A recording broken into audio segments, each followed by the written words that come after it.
Hello, welcome to Unnecessary Roughness on Rivalry weekend. There you go. You got it. You got it.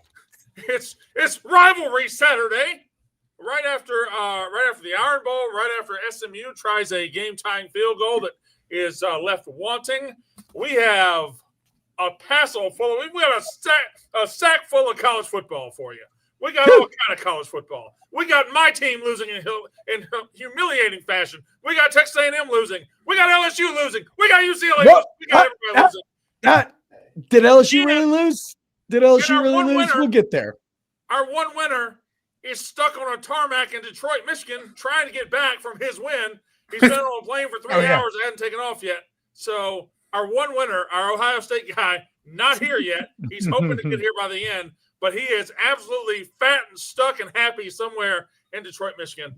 Before I get to that.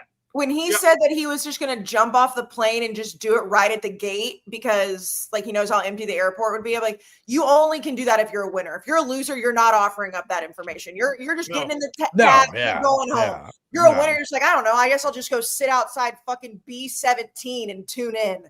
Yeah, he is absolutely stuck in airport hell right now. If Kayce's in New York, but the rest of us are in Chicago, and it hasn't fucking stopped snowing for 24 hours. Amazing, dude. It's fucking awesome. So much snow on the ground. It's incredible. I love it. Get out it. of the Midwest right now, you're kind of assed out. Twisted Tea, delicious hard iced tea. I'm holding the original right here. So is T-Bob. Nothing goes better on a nice, brisk Saturday than Twisted Tea. If you've had family over, get you some Twisted Tea and turkey. We thank them for sponsoring the pod. Okay. Brandon, hold on. Really quick shout out to Twisted Tea because please. Everybody likes to take to-go plates, leftover plates, whatever you want to call them on Thanksgiving, right? So I was making little bags of to-go plates for people, and I was putting Twisted Tea in each one as like a nice little side. So I was like, it's just so good. And they're going to all have their to-go plates, and then they're going to get home and be surprised, like, oh, a little nice Twisted Tea. So thank you for Twisted Tea for making me look super domestic. I appreciate that. T-Bob, that's a woman right there. That's a classy woman who wants everybody happy on their way out. That people ate at my house and they're about to leave. I'm like, y'all ain't got to go home, but you got to get the fuck out of here. Well, I was taking you were very good. Putting them in like little foil. I was doing the whole thing, but then I was like, well, I got a whole case of Twisted Tea that I probably don't need to have in my space at the moment. So they all got them. So shout out Twisted Tea for that. Also, just so the audience knows, I did go eat at Brandon's house one time, and he was a great host. A lot of steak, delicious food all the way around. Watched part of Happy Gilmore too. It was fantastic. As of right now, we believe LSU is gassing up an army of private planes to go rescue the Kiffin clan from Oxford. But we'll have that conversation when that conversation needs to be had. Right now, let's talk football, and let's talk about the big game today. It was Ohio State, Michigan.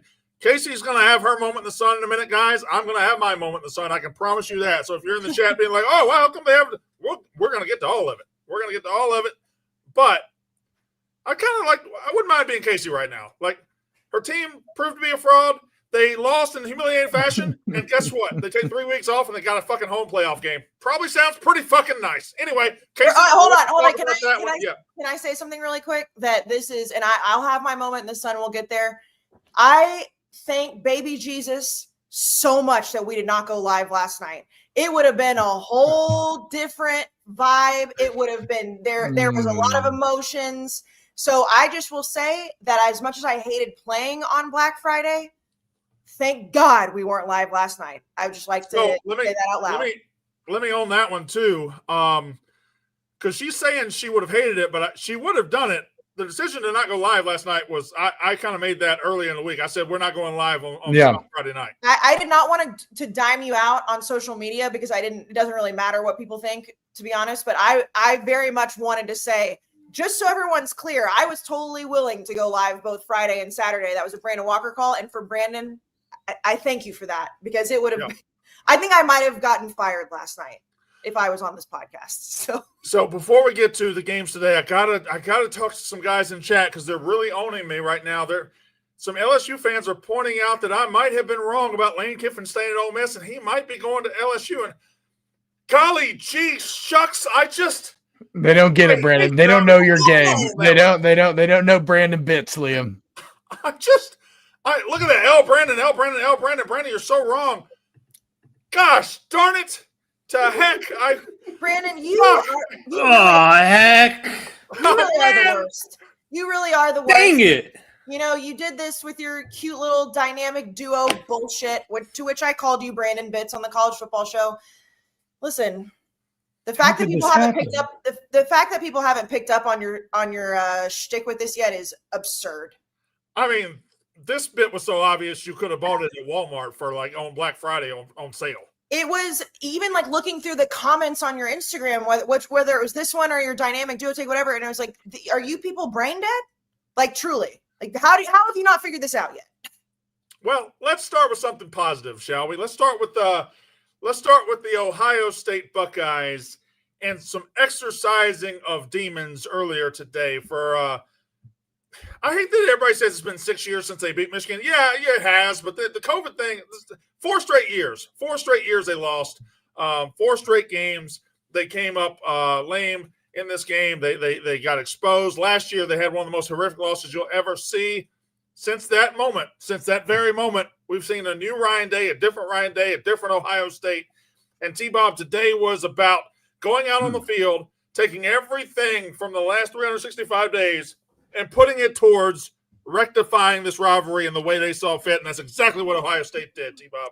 Yeah, there's multiple ways in which multiple narratives, multiple ways in which Ohio State got all the revenge and then some against Michigan today, Brandon. I'll stick to kind of maybe talking about the game itself and leave Ev to talk about maybe the larger kind of rivalry storylines here. But look, the difference in quarterbacks in this game was absolutely massive. And I know that like too often we boil down football to that, right? To just, okay, what was the quarterback matchup? But as we talk about, when we get to Texas A&M, I kind of found the quarterbacks to be somewhat irrelevant in that game. And we'll get there a bit later on. Not the case in this game. Julian Sayin has infinitely more threat to him than does Bryce Underwood at this time in these settings in their respective careers. And it really showed in the high leverage moments. Every time Michigan had a 3rd and long, they just felt absolutely hapless, dead in the water. You knew they weren't converting. Whereas Julian Sayin more often than not was finding a way to make the play, including the 4th and 5 touchdown, which should have been a touchback. Wouldn't have mattered. Should have been a touchback. Whatever. No. Okay, let's put a pin in that and come back to that. Yeah, my bad. Because I wouldn't need to get there yet because whatever. So, I mean, and so like, you know, I watch the game. They're like, I got to look up the high leverage stats, right? Like, okay, what was 3rd down? Sure enough, Ohio State 10 of 17, Michigan 1 of 9. And I would say, Brandon, the real salt in the wound for Michigan and the extra mental healing for Ohio State team here is how the Buckeyes finished the game. They basically went into 4-minute offense halfway through the 3rd quarter. And that field goal drive that they put together was one of the most brutal, beat 'em up, make a statement. I mean, are you shitting me? 20 plays, 81 yards, 12 minutes off the clock in the snow, in the big house. Like it just, you could not have had a more emphatic rebuke of everything that Ohio State has done to Michigan for the last few years. Kayce? The biggest difference to me was that Ohio State is just more talented across the board, not just at quarterback. T-Bob is 100% correct with that as well. But the entire roster from top to bottom, every phase, every position is just better at Ohio State. And then you have the Ryan Day factor where he was not going to come in and play pussy football at all. And even early in the game, you know, Michigan takes the 3-0 lead and you're like, oh my God, is this about to happen? You have all the drama at the beginning. And I'm sitting there watching like, I cannot believe that Ohio State's going to let Michigan potentially go up by 10. And they just never, the door was never open. I also believe it was a touchback. We can get to that. We can put the pin in it still. That doesn't matter. It does not matter if it was a touchback or not, whether the touchdown got taken away. Ohio State was the more talented, was the better coached across the board. It's a bigger question for Michigan fans moving forward. We don't have to dive into it tonight. Sherrone Moore just does not, and his whole staff, not just him, his whole staff just got absolutely bodied in every decision-making possible today. And Ohio State did exactly what they needed to do. They exercised the demons. But if they were to even let that game get close, it would have been embarrassing for Ohio State because that's how much better this team is than Michigan. Just point blank, the talent is there. And if it wasn't a rivalry game in the snow, they probably would have beat them by more. Liam, on Thursday or Tuesday or Wednesday, I don't remember, Monday. Who knows when it was? One of the days this week, you and I wrote on a piece of paper. You wrote, I believe, 35-10 Ohio State. I wrote 28-6. Ooh. Final score 27-9. Could have been worse. Thoughts, Blutman? I feel like you and I were able to put our glasses on, put our graduate hats on, and block out the outside noise and just truly say what that football game was, what it was going to be. I feel that you and I read it to a T, aside from the opening salvo where Michigan comes out and little boys Ohio State in the first 5 minutes, and everyone is thinking, here we go again. The response from Ohio State after that is impressive. I think it's a massive testament of where Ohio State is this year, how good this team is, that they take those opening punches. The PTSD is firing on all cylinders, and you look up and it's a 17-9 lead at halftime. And like Kayce said, if the elements weren't in play, Ohio State's probably winning that game somewhere around 41-9, 48-9. They would have romped the score. They would have absolutely bodied them, but they did it in a different fashion. Like T-Bob said, they do it in the snow. They do it in the elements. They do it with bully ball. We're just better, more physical than you at every single focal point football. And I thought it was, I disagreed big time with a punting decision that they made.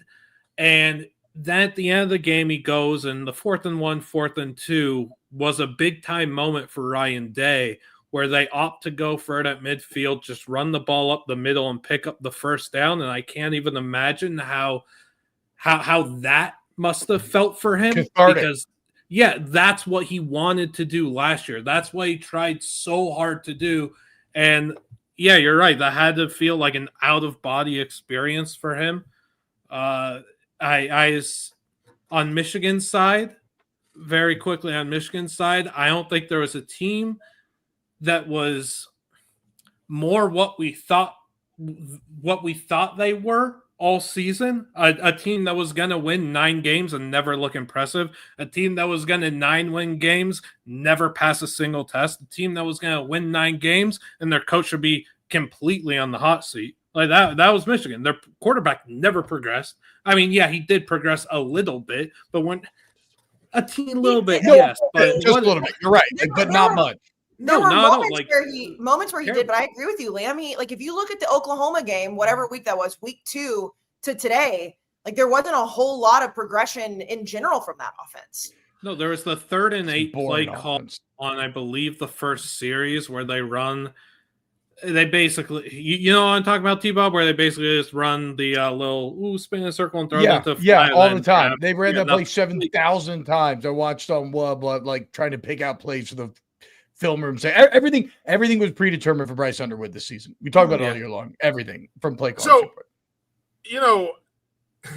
he didn't progress, but they didn't fucking try to progress.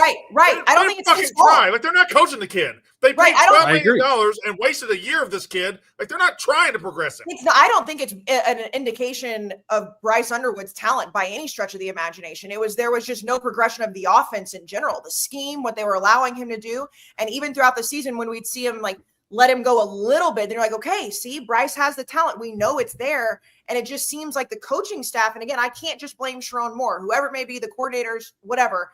They just had such a leash on this offense and on Bryce Underwood that he couldn't progress if he wanted to. Go ahead, Bram. I got a couple things I want to say about Ohio State, what I saw today. Number one is they were the most complete team all year long, but guess what? There was a moment in the season where if you had to pick out a weakness, you're like, well, they can't really run the ball. I mean, they can do everything, but they can't run it like Ohio State usually can run it. Enter Bo Lamar Jackson, who is just absolutely has the best names of all time. He's either Bo Jackson or Lamar Jackson, and both of them can run the hell out of it. But Bo Lamar Jackson, and all of a sudden they're tough. They can run it. They've got all the Infinity Stones now. This is the most complete team. It's been the most complete team. But what I was struck with was how they acted when they won the game. Last year when Michigan won, they acted complete fucking fools. They planted the flag. And it's fine. It's a rivalry game. Rivalry game, you can act like a fool. But they planted the flag and everything. And today, at the end of the game, Michigan gathers on the M and is trying to play defense on planting the flag. Ryan Day's just like, hey, you guys go down there, celebrate with our fans. Wasn't that big of a deal. He said, we're going to win with humility. They acted like this is how it was supposed to be the entire time. They didn't act like a team who was lucky or finally broke through. They acted like the team who knew they were better, and finally they fucking showed it. It's also probably a million times. And I know Michigan had won the national title the year before, but I'd assume that Ryan Day was like, hey guys, we won the national title last year. We are the big boys. We're the big brothers here. And I understand that it is rivalry and I would act petty as fuck. There's no doubt. But at the end of the day, it's we just won a national title. We just have to come out here and play our game and it's going to be fine. We don't have to act crazy, because even last year, Ohio State acted a little crazy too. The Jack Sawyer stuff, all that. So it was he just gave the speech. Why would we act? We've acted like we've been there because we're literally holding the trophy. So why not? Credit to him for doing that, because usually people don't. They've had the target on their back the entire year, and all they've done is pass every test in every way with flying colors. That is the ultimate sign of not even just a championship team, but a team and a program that has the potential to be the next big consistent thing, right? A potentially dynastic team. I would say that that's a trait. That's what Nick Saban was always so incredible at doing, was he would follow up a championship with a team that would come out and not rest on its laurels, and the next year would still somehow be super locked in and super hungry. I'll say this. Am I the only one that I'm still actually kind of impressed with Michigan this year? No, they lost a ton of defensive talent. They got way better. They went 9-3. I don't know. I thought this was a good year for Michigan. I don't think he bit. That schedule's nothing to write home about. No, I'm not doing a bit, bro. I'm not. No. I believe that. Oh, my bad. Hold on, Kayce. Let me ask a question. Name the game this year where you're like, oh, fuck, Michigan. Yeah, no, I guess I understand what you're saying in that regard, but there's no shame in losing to the teams they lost to. Who's the third loss, actually? Obviously Oklahoma. USC. Oklahoma. Okay, USC's a bad one, right? That's the word. But the other two are fine. I don't know. I didn't believe in Michigan that much. They had a severely limited offense, and they went 9-3. I don't know. Okay, I was wrong. Everybody. No, I will say I won't say that I'm impressed by Stone this man. I'm not impressed by them, but I also think that they did go 7-5 last year. They did get a little bit better. So it felt like it was a product of their schedule. And I have a question I would like to ask: if Sharon Moore was available on the open market, what's the best job he is getting? Yeah. All State? Yeah. Your point. It's a good point. It's a good point. Yeah, they should be moving on from their head coach. They as soon as possible. The whole scheme with having a $12 million quarterback or whatever $1 million Bryce Underwood was, it's not good. There's no doubt about that. I wouldn't say impressed, but also it's a young team. I can say that. But you look at Ohio State and they've got some young players across the board too. And they were just, again, when you look at just this game, from every single player and every single coaching position, Ohio State's just better. That's just Let's take 2 minutes now. I don't want to bog down on this because ultimately the play didn't really matter that much. It mattered, but it didn't. So I don't know that I've ever seen a play where I felt I was taking more crazy pills than the entire internet, everybody deciding this was a touchback. I think the ball has to break the play in the end zone, right? And he bobbles it. To my eyes, I think he crosses and almost instantaneously he then bobbles the ball. I don't think you can say they called it a touchdown on the field. I don't think you can say he goal line bobble. And okay, I feel okay. You just have to get a centimeter of that ball over that line. Yeah, and I think that's what the ref saw. And he does fumble it, and his left foot does come in out of bounds. But I was like, I just don't. There's not enough there to say definitive touchback, and the whole world says definitive touchback. And I think, am I crazy? Am I an idiot? Because you both said definitive touchback. So tell me where I'm wrong. Well, I guess in my mind, I thought he did not have possession when he crossed the goal line because he kind of bobbles it, traps it, and then it bobbles again. But I'm watching again now, and to your point, it looks like it is technically trapped, when he crosses the goal line. So yes, if that is possession, then yeah, I see what you're saying. So this series, yeah, okay, I can see it. Yeah, this series in 2023 had a similar play where Roman Wilson didn't have full possession as he crossed the goal line, and it would have resulted in an Ohio State interception. But they pretty much ruled the same thing that they did today. Yeah. The reason, I mean, and because I do, first of all, I hate the whole like bobbling in general, like how we have to slow it all down. I did not think he had complete control going over the goal line either. My whole thing was like he fumbled when his foot went out of bounds. Had they not called it a touchdown on the field, I would have had, like, I didn't say anything publicly about it because I was like, yeah, it's a touchdown because they called it on the field. But when they slow it down and when you nitpick it, which I don't necessarily like in general, but that's what we do in this sport, I did think that you could make the argument that he fumbled it into the end zone. But it would not have mattered either way. Like it does, like that 7 points is not why Michigan lost that football game. You know what, though, Brandon? I see what you're saying now. I cover. Yeah, for sure. I think he's right at the goal line when he fumbles that football. Yeah, it's just the whole, if you having, possession is if you have full possession or whatever. And again, it doesn't matter. But I do think that it was touchback. They're not going to reverse the call. That's what was called on the field. What either way was going to stand. Before we move on, because this was the big game of the week, the Venmo big game of the week. So I'll just knock out this ad read really quick. That was the big game recap segment, Ohio State, Michigan, the game, snow games. They look amazing. And shout out to Venmo. We've been talking about them all season because they have the college branded Venmo debit card. Unlock 40% of a Big 10 Plus subscription, a free year Perplexity Pro, and cash back from some of your favorite brands. All while you show school spirit with custom card designs that feature select college teams. The Venmo debit card works hand in hand with the Venmo app you already know and love.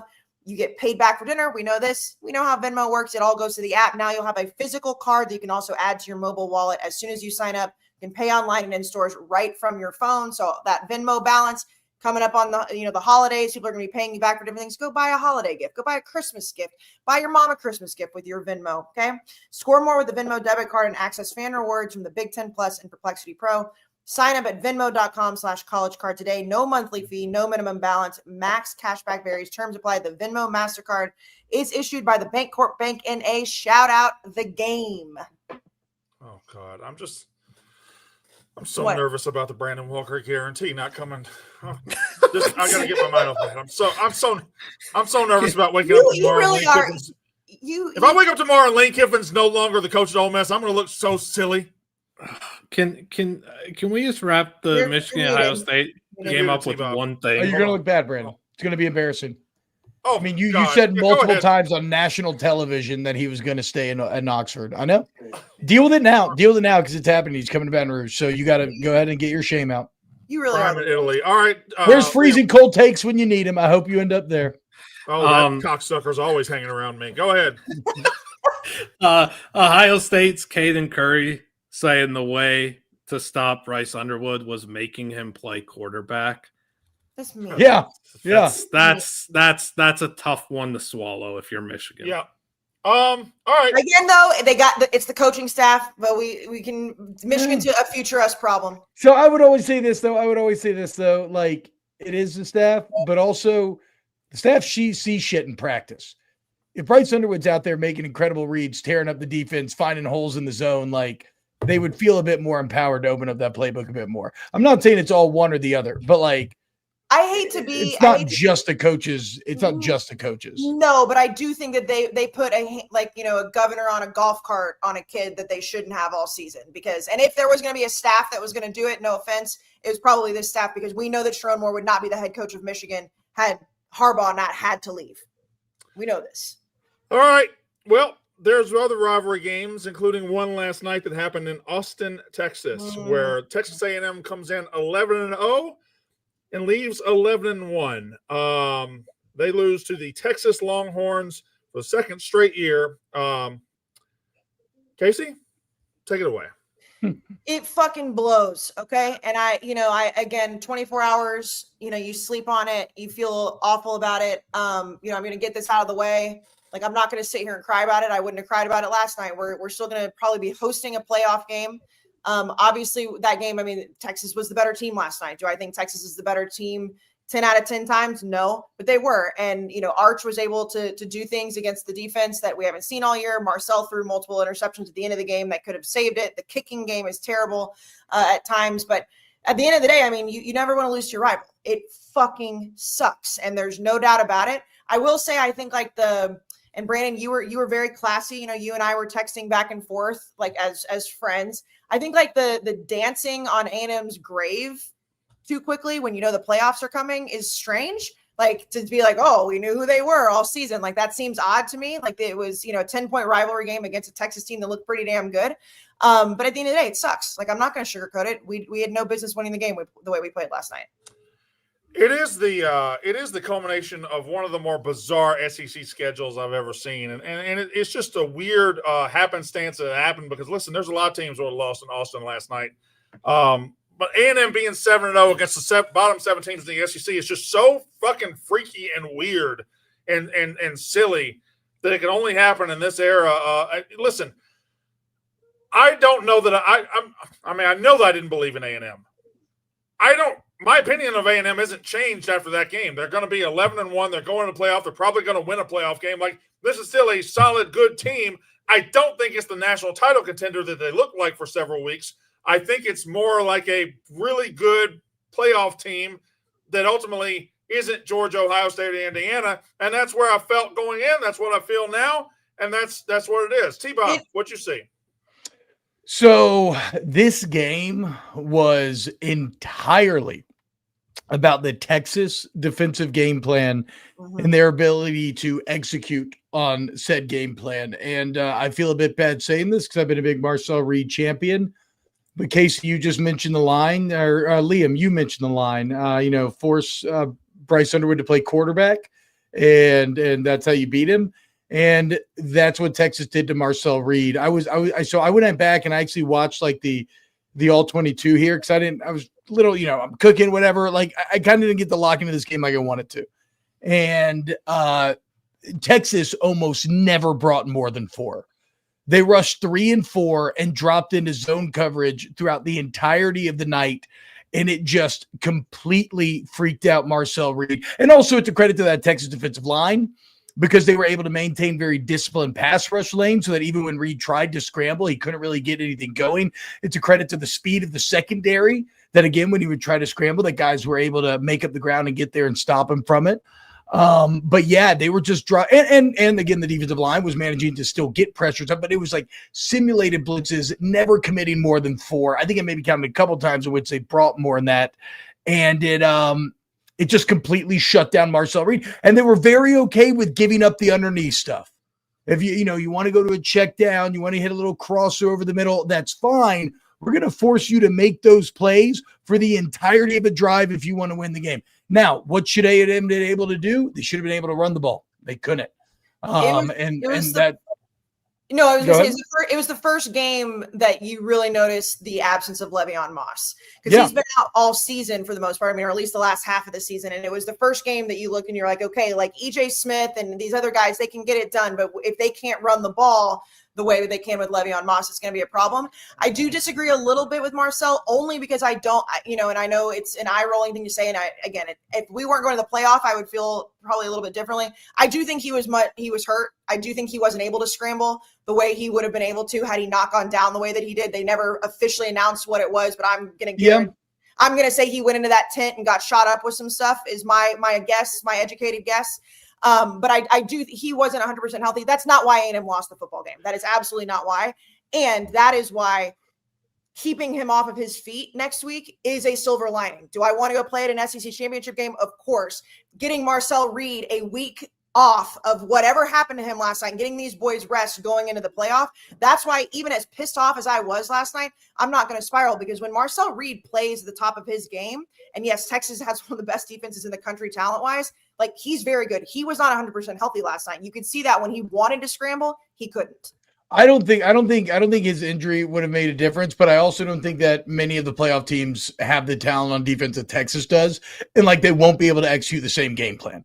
This is a game plan you only get when you have an elite guy like Colin Simmons, the rest of the D-line, and safeties that can still fill in the run game fast enough like they were to completely shut down A&M's ability to run the ball. So A&M was consistently off schedule. They had no rhythm in the offense. And as far as Arch goes, because you have talked about Arch and you talk about Texas, he was all right. His legs ended up being a pretty big deal. A couple big scrambles in the first half. Then on that touchdown pass to start the second half, that was due to his legs sucking up the safety. And really, though, it was about Texas being able to find some ways to run the ball into that second half that ended up doing enough offensively for Texas. So this felt like the Texas defense that I thought I was going to see the majority of the year. They were just completely locked in today. And they did look like the more talented team. And now, well, the Texas conversation. We can say that for Monday's show. No. Let me get, hold on.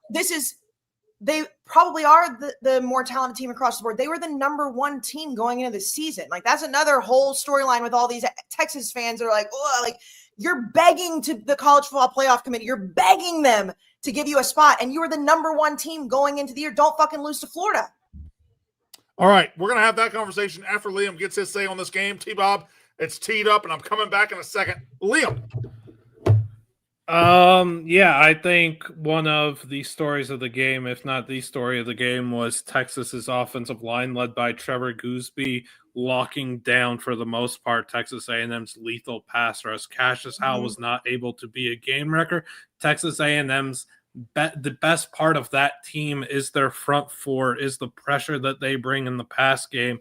They were negated completely. I think that's a massive reason why Texas won, and it was a phenomenal job that they did. And Arch stepped up and made big plays when he needed to. Yeah, I mean, Texas A&M, I don't think of them any differently than I did a week ago. And A&M was adding to, I mean, they were bringing more than four. They were kind of doing the opposite of what Texas was doing. They were playing man coverage, and that O-line, to your point, Liam, was holding up. Cassius just couldn't do anything. They had him, I mean, just completely locked down. All right. T-Bob, I'm going to start this off. We're not going to get long on this. But last year, I made enemies in several places around the country because the media, the talking heads that want everybody to like them, lied to people like South Carolina. They lied to people like Ole Miss. They lied to people like Alabama and said, you at 9-3, tell me who should go to the playoff over South Carolina. South Carolina's a playoff team. I don't care what you say. They're 9-3 against that schedule. They're a playoff team. And now idiots in the media are doing it again. And they're saying, boy, nobody wants to play this Texas team in the playoff. Man, there aren't 12 better teams in this Texas team. Bull fucking shit, okay? We're going to have 10-2 teams not make it. We're going to have teams that deserve to go not make it. So don't cry me a river for a team that lost to 4-8 Florida, for a team that survived overtime in Lexington against one of the worst teams in the SEC, and Starkville overtime against one of the worst teams in the SEC. Went on the road, got blown out in Athens. This is not a playoff team. Texas is not a playoff team. I'm not going to entertain this argument. There's enough teams right here, BYU, Bama, Notre Dame, Oklahoma, Vanderbilt, Miami. We can talk about them. Texas doesn't deserve it. Nice win last night. Too little, too late, Longhorns. You know what's the blender that, and I was going back and forth with Texas fans today. And again, it's the rational fans that aren't on Twitter that can have this argument. And I'm not rational a whole bunch, but they put themselves in a blender last night because they wanted to say, haha, A&M wasn't very good. Look, A&M wasn't very good. We said it all year.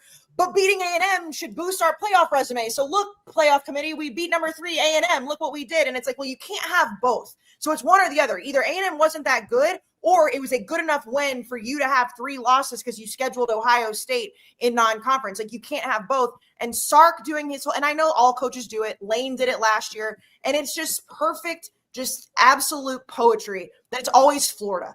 Last year was Florida with Ole Miss, and it was like, well, don't fucking lose to Florida then. And it's like, I don't know what to tell you, Texas. It's not about you scheduling Ohio State. You shouldn't have lost to Florida. You just shouldn't have done it. So, I actually agree. My point with this is always this highlights why I hate the subjective nature of how we do college football playoffs, because I do believe subjectively that Texas is one of the best 12 teams in the country. Like, the team that I saw last night compete with anybody, can beat anybody. But it doesn't fucking matter, because then why do we play the football then? Like, if you don't do what you're supposed to do on your schedule, and I understand they scheduled Ohio State, and that's kind of the linchpin of this entire argument is they went and challenged themselves. Okay, great. Well, again, but don't lose the games that you did. Like the football has to matter. And while I believe they're one of the 12 best teams in the entire country, they don't deserve to go.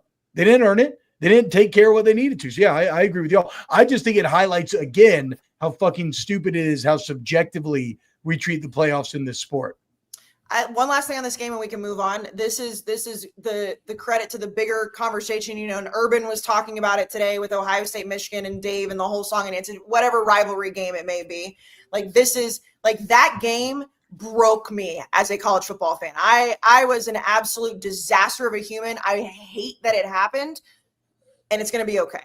Like it really is. Like all the online dancing from all the Longhorn fans and all. It's like, I don't know, figure it out. We're going to be in the playoff. And whether you agree with how it goes or not, like that game, it still fucking sucks so much. So I'm not by any stretch of the imagination okay about it, but we're getting ready for the playoff and Marcel Reed gets a week to rest. Okay. Y'all gotta bounce back though. Y'all got to go do something. Y'all got to respond like Ohio State did.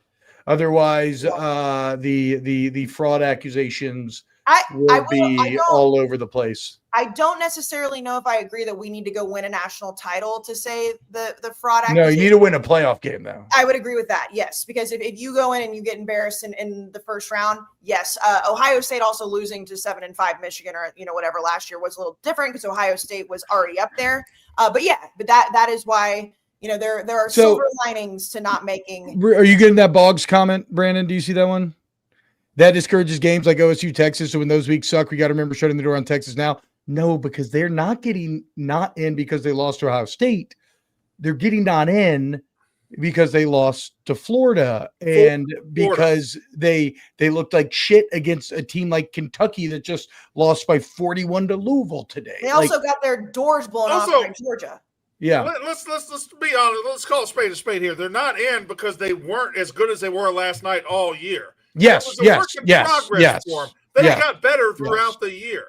That's why I said last night, Texas was the better team. All year, I would not say that, but it doesn't matter. It just doesn't matter. That game, as an Aggie, sucks in a vacuum. And hey, chat, this is not Tommy Moffitt's fault. Shut the fuck up, okay? You don't know what the fuck you're talking about.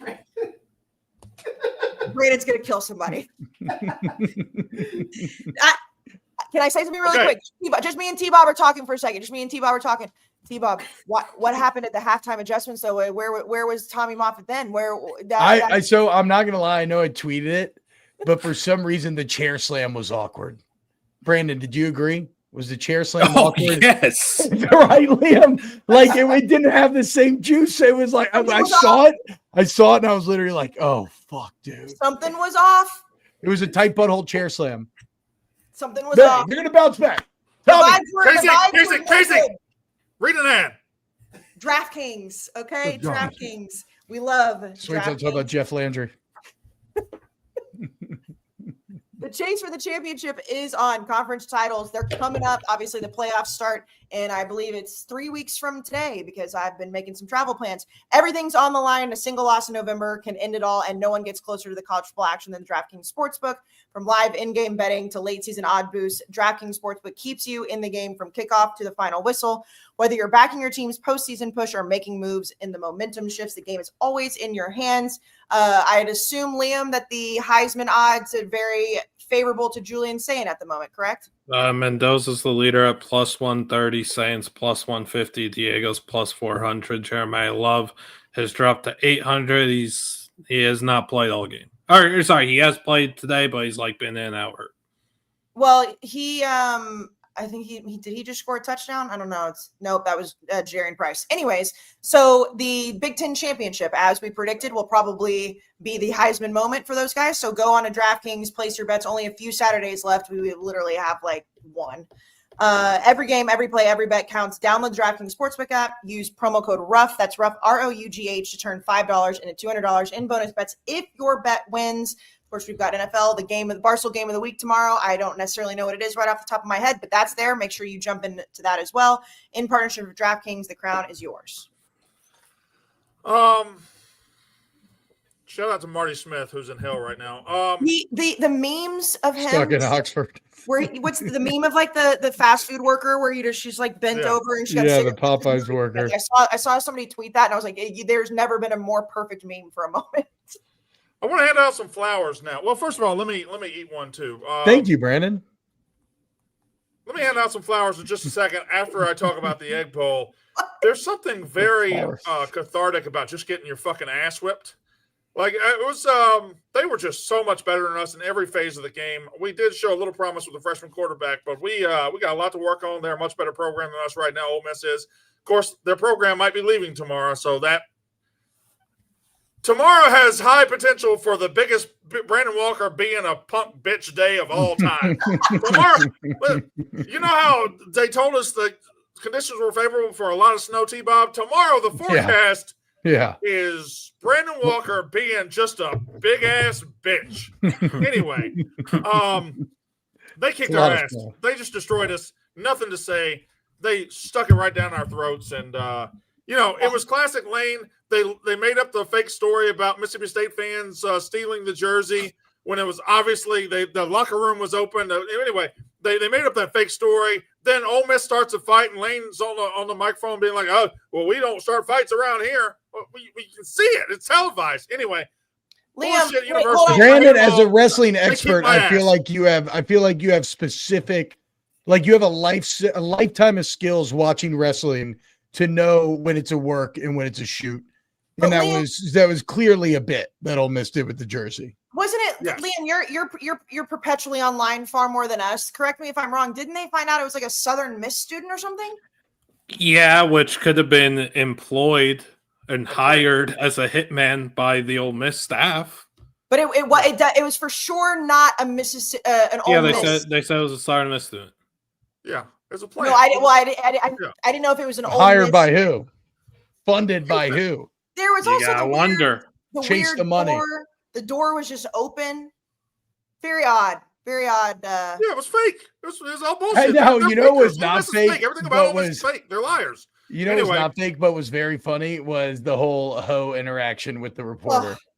That was Brandon. Your tweet was so perfect when you were like, "I can't even jump in on this with the hoe off." From start to finish, the way that the kid just dropped a ludicrous lyric, and he's not a kid. He's 40. Oh, and he just had a very youthful face. That's the crazy. Yeah, but listen. Kayce, hold on. Listen, this is not the worst thing an Ole Miss fan has ever done with a rap lyric now. Well, that guy is 40 years old. Ben Garrett is 40, at least 40. I have been sitting here, and bad on me. I didn't do my research on it. I'm thinking this grown man is like 24, 25. It's like his first job, and he's covering it, and he's got Lane Kiffin. This makes what Lane did even better now. Hold on. Okay. I did not know he was. So nobody would like to shit on an Ole Miss reporter more than me. I hate most of them, and I don't get along with any of them. From what I understand, and I've had limited interaction with him, I believe Ben Garrett to be a stand-up guy, a good guy, a solid guy. Yeah, I'm sure he is. Yeah, and I believe that. I've talked to state people who know him. I think he's a stand-up guy. And another thing, he didn't call Lane Kiffin a hoe. He used a lyric saying you can't turn a hoe into a housewife, meaning Ole Miss knew what Lane Kiffin was like when they hired him, so they can't be surprised. That's the point he was making. So isn't that kind of semantically calling him a hoe, though? Yes. But like. But I understand what you're saying. But like, all roads lead to the hoe. Well, hold on. This whole situation at Ole Miss was created by one person, Lane Kiffin. Yeah, the hoe. So how can you get mad that an Ole Miss reporter is reacting poorly when you're putting them in the position? Well, because if a hoe is told they can't be turned into a housewife, she may be offended by it. Yeah, he was upset. If he stays, is he a housewife? Yes. He actually is, Liam, but he's not going to. Listen, it's all about loyalty, right? First of all, I do think it changed a little bit in my head that this guy is older than I thought, because I'm just thinking like, hey, he's a young kid trendy, ludicrous lyric from, makes more sense now. He was back when we were younger. I actually like that Lane did it. Do I think it was performative? Of course. But there's so many times that coaches just have to eat it when they hear things that piss them off because they're supposed to stay professional. And I like it when coaches do the opposite, not just Lane, anybody. It's like, yeah, because if somebody said that about us, Brandon, if you knew somebody had said like, Brandon Walker, you can't turn a hoe into a housewife, and you saw that guy where you could call him out, you would. And that's why I was like, fuck it. It was more the press conference when he was trying to explain a rap lyric. I don't want to talk shit about my coach, but like it's pretty bitch made. You make like $10 million a year. This guy's a fucking beat writer, grind and provide for his family. Like, get the fuck over it. Who gives a fuck? Just he also confronted him on the field with the cameras around, like he knew what he was doing. Yeah, he fucking bullied him. I'm all for it. I'm all for it. And it's not no. It's not. What he said was call me in the press conference, call me a hoe and see what happens, because it's easy to say it behind a microphone. If anybody knows that, we know that. Barstool Sports knows that. The amount of tweets that I felt like I had to go delete when I actually started sitting down with Urban Meyer, you start feeling some type of way. You're like, I've said some things. Lane Kiffin called him out on it. I don't have a problem with that. Move, bitch. Get out the way. That's what such a good song. He did call him a hoe. He did call him a hoe. I don't think so. I was using a lyric to make a point. Now, what he was doing, using a ludicrous lyric to get a point across to the Ole Miss fan base, I'll never fucking know, because them motherfuckers had no clue what that was. That's why I was even more impressed with the lyric drop. I was like, wow, he's like 24 years old. He looks so young, and he's referencing a song from like 2003. Good for him. You can't turn a hoe into a housewife. Hoes don't act right. Okay, great. Which Lane, hey, in Ole Miss eyes, may not be acting right. I would take 30 minutes to talk about Ludacris if y'all wanted to. We can do that another time. Anyway, I want to hand the flowers out now. Flowers time. Flowers. Thank you. Shut the fuck up. Okay. We've got several teams, I think, came into this week needing to make some statements or whatever. But I'm going to start out. I'm going to give some flowers to the Vanderbilt Commodores. They go into Knoxville, Tennessee with their playoff lives at stake. And I don't think Vanderbilt's getting in, but had to go win to make it a possibility. They go into Knoxville, Tennessee, 110,000 people, all wearing orange, all hillbillies, and they fucking thump Tennessee right on the skull. Diego Pavia, over 400 total yards again. He rushes for 165, throws for 268, 2 touchdowns, probably secured himself a trip to New York at the very, very, very least. This is not your granddaddy's Vanderbilt. This is a different Vanderbilt. By the way, they flipped a 5-star quarterback from Georgia. Number one QB. Vanderbilt had their nuts were on the line, and they went and fucking stuffed Tennessee's nuts right in their fucking throats. T-Bob, this isn't the Vanderbilt I'm used to seeing. Fucking bums me out, though, dude. I mean, it is awesome, right? And I want to celebrate them, but like, what a sad, broken sport or weird time it is that they could be 10-2, 6 in the SEC, 6-2 in the SEC, beating the shit out of Tennessee, the rival they never beat, and Knoxville in a game where they throw 2 early picks. Like, to win by this margin, overcome that means they really beat the dog shit out of them. They had 4 wins over teams that were ranked at the time. Diego Pavia is one of the best players in the entire country, and they're not even going to make a 12-team playoff. Like, that's fucking that just sucks. Credit to him. Now, the flip of Jared Curtis, the rumored flip, which is being reported as like I thought I saw. No. It is expected. No, it is. I think it's one of those things. It's like whatever. The flip of Jared Fong bomb or something like that. Maybe so, but the flip of Jared Curtis is maybe indicative of a longer tail on this Vandy success story, which would be massive. And you can see how it could come about, right? Because we always talk about it. Once you get a taste of football success, it is as intoxicating for an American fan base as anything in the sporting world. Even more so at times in something like the NFL, because you can actually have direct impact now through NIL. You can choose to donate.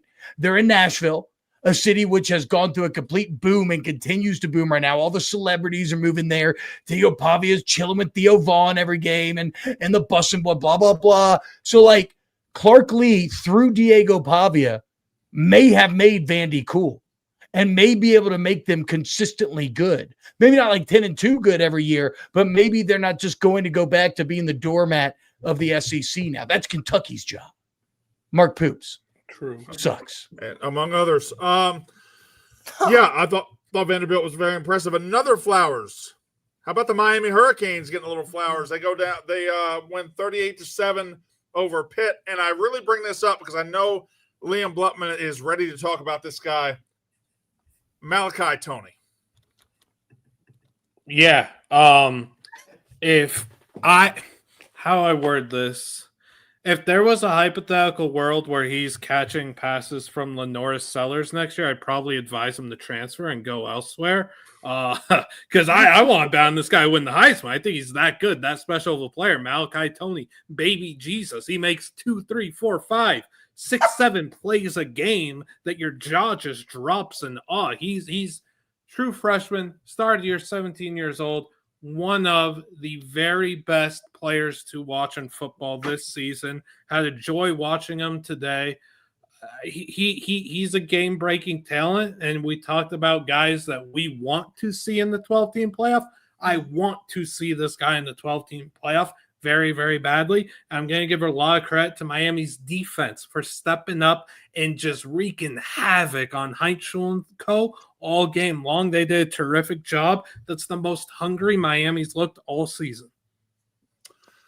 I want to talk about. I was wrong in Miami. I know people, my Canes fans are going to want from me. I fucked with all the entire for years now. Chris the Fraud, all of that, and you finished the fight. You overcame the prophecy of Narduzzi. Credit to you. Good shit. And if it comes down to you in Notre Dame, I think Miami should get in. We'll have that. There was still a T-Bob, like you were still correct on that in certain games this year. We'll see. We'll see. If he makes the playoff, I'm wrong. The way that they started and ended the season, no, but like there were definitely moments where there was some credit, there was some credence to that. We'll have the discussion on Miami or Notre Dame in the coming days. I'm sure we'll have a lot of discussion in the coming days over teams that deserve to go, whatever. A couple of teams, Oklahoma, I think, is probably the biggest lock out of the 6 teams that they're going to be. I think there's 6 teams for 3 spots. I think Oklahoma's probably the biggest lock, and I think this is crazy. I think they are by far the worst of those 6 teams and by far the most deserving to get in the playoff. I think they have the best resume. Yeah. The resume is fantastic. They have a road win at Alabama. They've only lost to Texas, and they got the win over Michigan. Like, their resume is fantastic, and they suck to watch. Their offense is god-awful.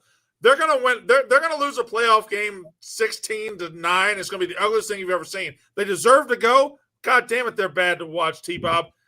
If Michael Van Buren was an actual legit D1 quarterback, they lose today.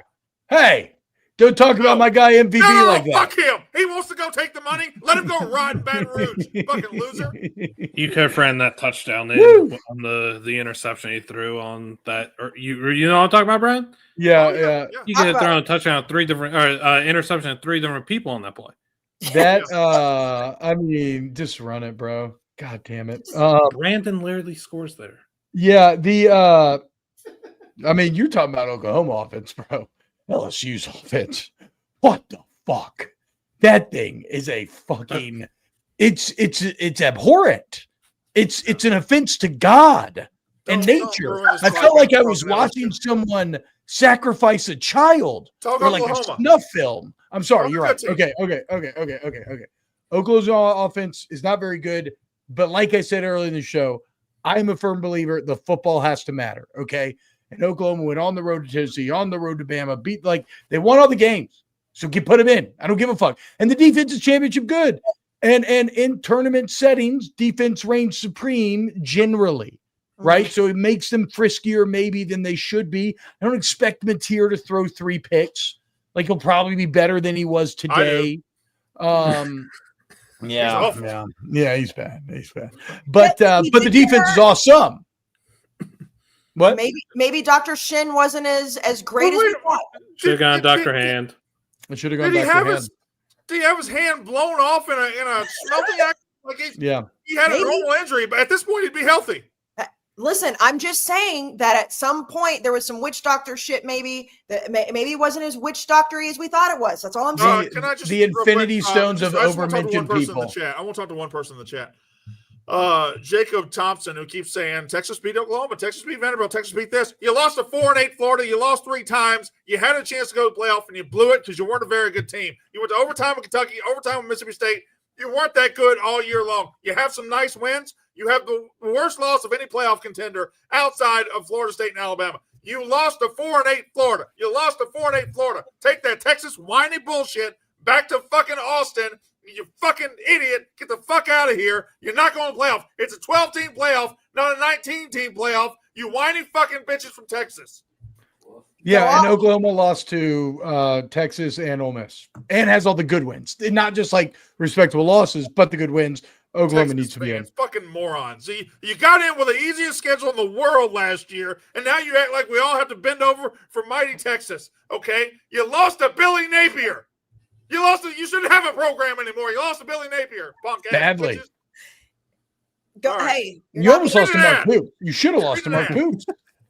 they should have lost to at Mississippi State too. And again, great win last night. I mean, listen, you can't have it both ways. Either A&M is a really good team and you had a great win, or they weren't very good and you can sit in your ass at home and cry about it. I don't know what to tell you. Reading that. Well, hey, I have an idea. Why doesn't T-Bob talk about Blue Chew for a second? Oh, I thought we were doing a Barstool sports shop thing. Would you like me to do Blue Chew? No, I'll do Blue Chew. But also remember, guys, everything Black Friday. These Carhartt hoodies are fucking sick. Got the dad hat on. Everything's 20% off. Yep, store.barstoolsports.com, store.barstoolsports.com. Okay, guys, enter the room dick first. Blue Chew isn't just a tablet, it's a cheat code for your crotch. Stronger, harder, longer lasting, like someone gave your downstairs a pep talk and a gym membership. Blue Chew's the original brand offering chewable tablets for better sex. This ain't a supplement, it's an erection resurrection. Oh. Guys, this isn't just about performance or legacy, it's about third legacy. Give our group chat something to talk about. Because when you lay it down, they're talking about how it gets up. Nothing makes you more of a legend than a little Blue Chew. Discover your options at BlueChew.com. And right now, we've got a special deal for our Unnecessary Roughness listeners. As always, get the first month of Blue Chew free when you use the promo code ROUGHNESS at checkout, and you pay just $5 for shipping. That's it. First month free, Roughness at checkout. Join Blue Chew's mission to upgrade humanity one thrust at a time. Head to BlueChew.com for details and safety info. And big up to Blue Chew for sponsoring this podcast. All right. I want to make a couple more points. Replay's out of control. Replay almost took a touchdown off the board in Ohio State, Michigan. That's fine. But Replay took away one of the great catches in the history of college football today in the Oregon game. The Oregon guy makes a one-handed catch, pins it up against his head, and then as he's going to the ground, the ball hits the ground. I don't think it moves. And like if you slow that thing down to the nth degree and you slow and you frame by frame, yeah, I guess you could say incomplete pass. Sometimes let a fucking great play be a great play, guys. Let us have something. Let us feel. Let us feel every now and then.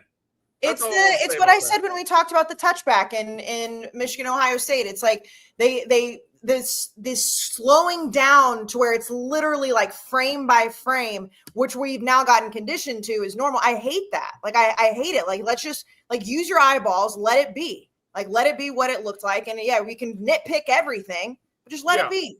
Well, we have a great catch like that, and we're taking an 8K camera from outer space and we're zooming in so it can be called incomplete. And then when there's a close spot on 4th and 1, we got a 78-year-old white guy over there running in from the sideline. I think it was here. I don't know. Don't talk about Ben Garrett that way. Liam, you're a tennis guy. You know how that stuff works. How do we not have the same technology that tennis uses with like exactly where balls land on the line? Hawkeye? They have it.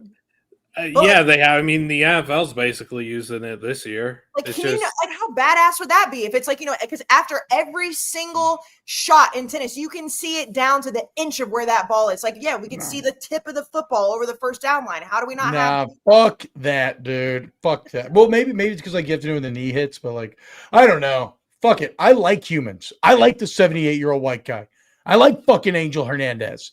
I like stupid humans and their stupid human errors. Yeah. Yes. Often I like the human element. Yeah, I like the human element. So fuck AI, dude. You But that's fucking then robot-loving, that's the point to human Brandon. Though, is like betraying. human element. Then you Wait. you should be able to slow down Kayce, the Yeah, yeah. How many times Call have it you a fucked catch. Angel Hernandez, T-Bob? How many times have I fucked Angel Hernandez? Yeah. You said you like fucking Angel Hernandez. Yeah. It was once. Okay. I don't know what to say.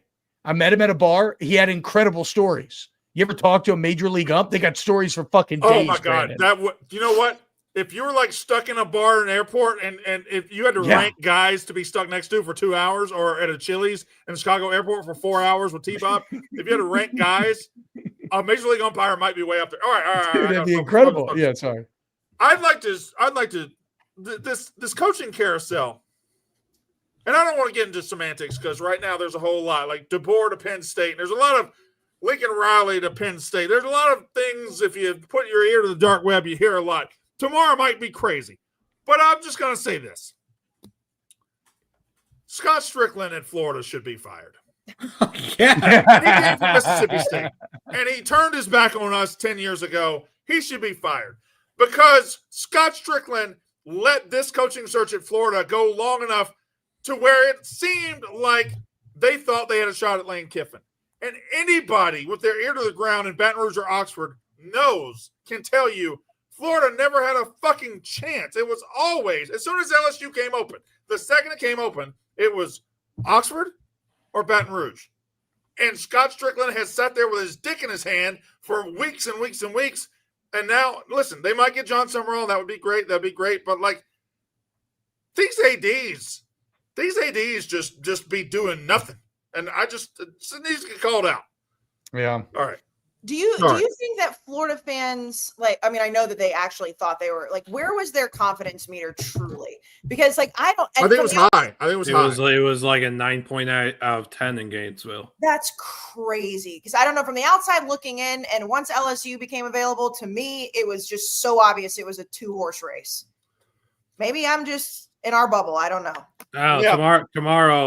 Tomorrow has the chance to be nuclear, Liam, though. You were tweeting about this, you and Ev, and I think Jack Mack, like a bunch of you guys were tweeting this last night, that it could be potentially like the craziest shit ever. What are you hearing? Brand referenced it. Lincoln Riley to Penn State, perhaps. Like that's in the works, but Kalen DeBoer to Penn State, a mystery to Penn State. Obviously Lane Kiffin to LSU is the big domino, and then all the dominoes fall. Now Kalen can't happen because they're making the SEC now, right? Well, but it's dominoes. We're back to dominoes, T-Bob. Dominoes. If we live in a world where Lincoln Riley was to take the Penn State job, USC opens. If you remember on our last episode, Brandon and I might have uttered the words Kalen DeBoer, very interested in USC. It's dominoes. Yeah. Also, mystery guy, Penn State, I've mentioned before in their search. I mean, they how many mystery guys do they have, Brand? How many mystery guys do they have? Is one of them Angel Hernandez?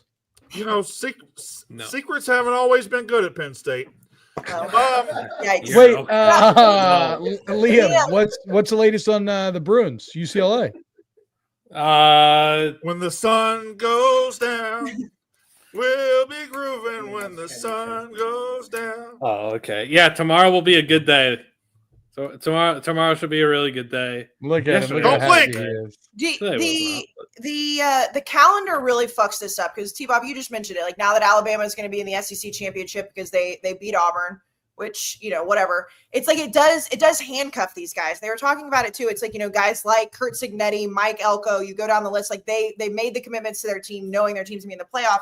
And Lane has dragged this out. There's no doubt. Like, he's made this a whole, you know, LeBron the decision thing. But it does suck that these guys have to make this decision while their teams are still fully playing in the playoff and the conference. Oh, you know what? Fuck them. The calendar is broken, though. It is. No, it is. But you know what? I haven't. I don't know where the committee's meeting this week, but I have looked up a plane ticket. I think there needs to be a full discussion that if Ole Miss doesn't have Lane Kiffin, they shouldn't be in the playoff at all. But that's just me. Listen, we got a lot of teams. Texas in. Put Texas in over the playoff. Okay, here's a question for you guys though, and I know we'll see what happens tomorrow if all the dominoes that Liam's referencing is falling. I know that one of the big conversations that apparently Lane was having with the Ole Miss AD was that he wants to go to Ole Miss, but wants to be able to coach in the playoffs because he got them there. Where do we land on that? All right, I got to say something here. If he had an inkling, if Ole Miss heard an inkling that he wants to go to LSU, but he also wants to coach, you should have stood up then and said, well, get the fuck out of here. If you want to go to LSU, go to LSU. The fact that Ole Miss has dragged it out and dragged it out and dragged it out and dragged it out is so pathetic if he in fact leaves. Now, if he stays, great. But like if he has been if you had 1 second of discussion, yeah, I'm going to LSU, but I'd like to coach a team, and you didn't say immediately, all right, there's the fucking door, then what are you doing? Well, the crazier part to me, Brandon, is this new age take that is being bandied about by very smart football people where everybody's saying that Ole Miss should let him finish the season. No, that's just Lane's friends, Nick Saban. Yeah, it's Booger, it's Nick. Bullshit guy in college sports. Nick Saban, the most full of shit guy. Herb By Street. the way, when it was his choice, when he fired Lane Kiffin, when he said Lane Kiffin, if you're going somewhere, you can't keep coaching here. And now we'll say, oh, Ole Miss let him stay. Nick Saban's full of shit, man. There is, and I think it was Booger McFarland, and I love him. There was a moment though, the way he was describing it, that because I agree. I said that he should have been able to coach the Egg Bowl if he was leaving, if they knew he was leaving. Like, get the fuck out of here. But like the way that Booger worded it was kind of like, hey, like they wouldn't even be here without the guy. Like they were so abysmal before him. And now he's just saying, hey, like I got you here. I set you up for success. Like, let me finish it. I was like, for a second, I was like, and then I was like, absolutely the fuck not. I'm too petty for that. But there was a second where I was like, I can see the argument. I can see it. It's, they wouldn't be there without him. Let him coach it out. But no, you absolutely cannot. You can't. All right. Okay. We got to get to more games. Cal beats SMU right when we started this show, meaning the ACC championship game. D-word. The Liam Blutman special. I tried to kill him all year long. I tried to kill him. I tried to snipe him. I said, stop talking about Duke. You stop talking about Duke. And what did Duke do? They lost 5 games.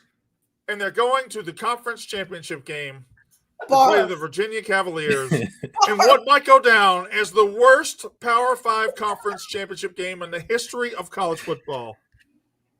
Liam, thoughts? I mean, you guys have been doing this wrong. Everyone's been doing this wrong. Everyone always talks about who have you beat. No. Who have you lost to? Duke picked the right time to lose every single game. All 5 of their games were perfect losses. We could say they took weeks off. They're smart. They're Duke. Very intelligent. The Ivy of the Carolinas. They planned this months ago in the offseason. Let's win 7 games, but 6 in conference. And we're going to depend on Cal to send us to the ACC championship game. I mean, what a sentence. SMU misses the game-tying field goal. Cal wins to clinch the ACC championship berth for Duke. That's college football in 2025. That's the ACC. It's asinine. It's crazy. And in true Duke fashion. That's a classic rivalry, Liam. What are you talking about? Of course. Cal SMU to decide the ACC. I've been watching my entire life. And what a game for JKS. But like in true Duke fashion, this game was chaotic, and it was Cal SMU that was chaotic. It was Cal up 31-14 in the fourth quarter. SMU storms back, takes the lead, and then needs late game theatrics from Cal to win it. This is not a good conference championship game. We know that. Everyone's aware of that.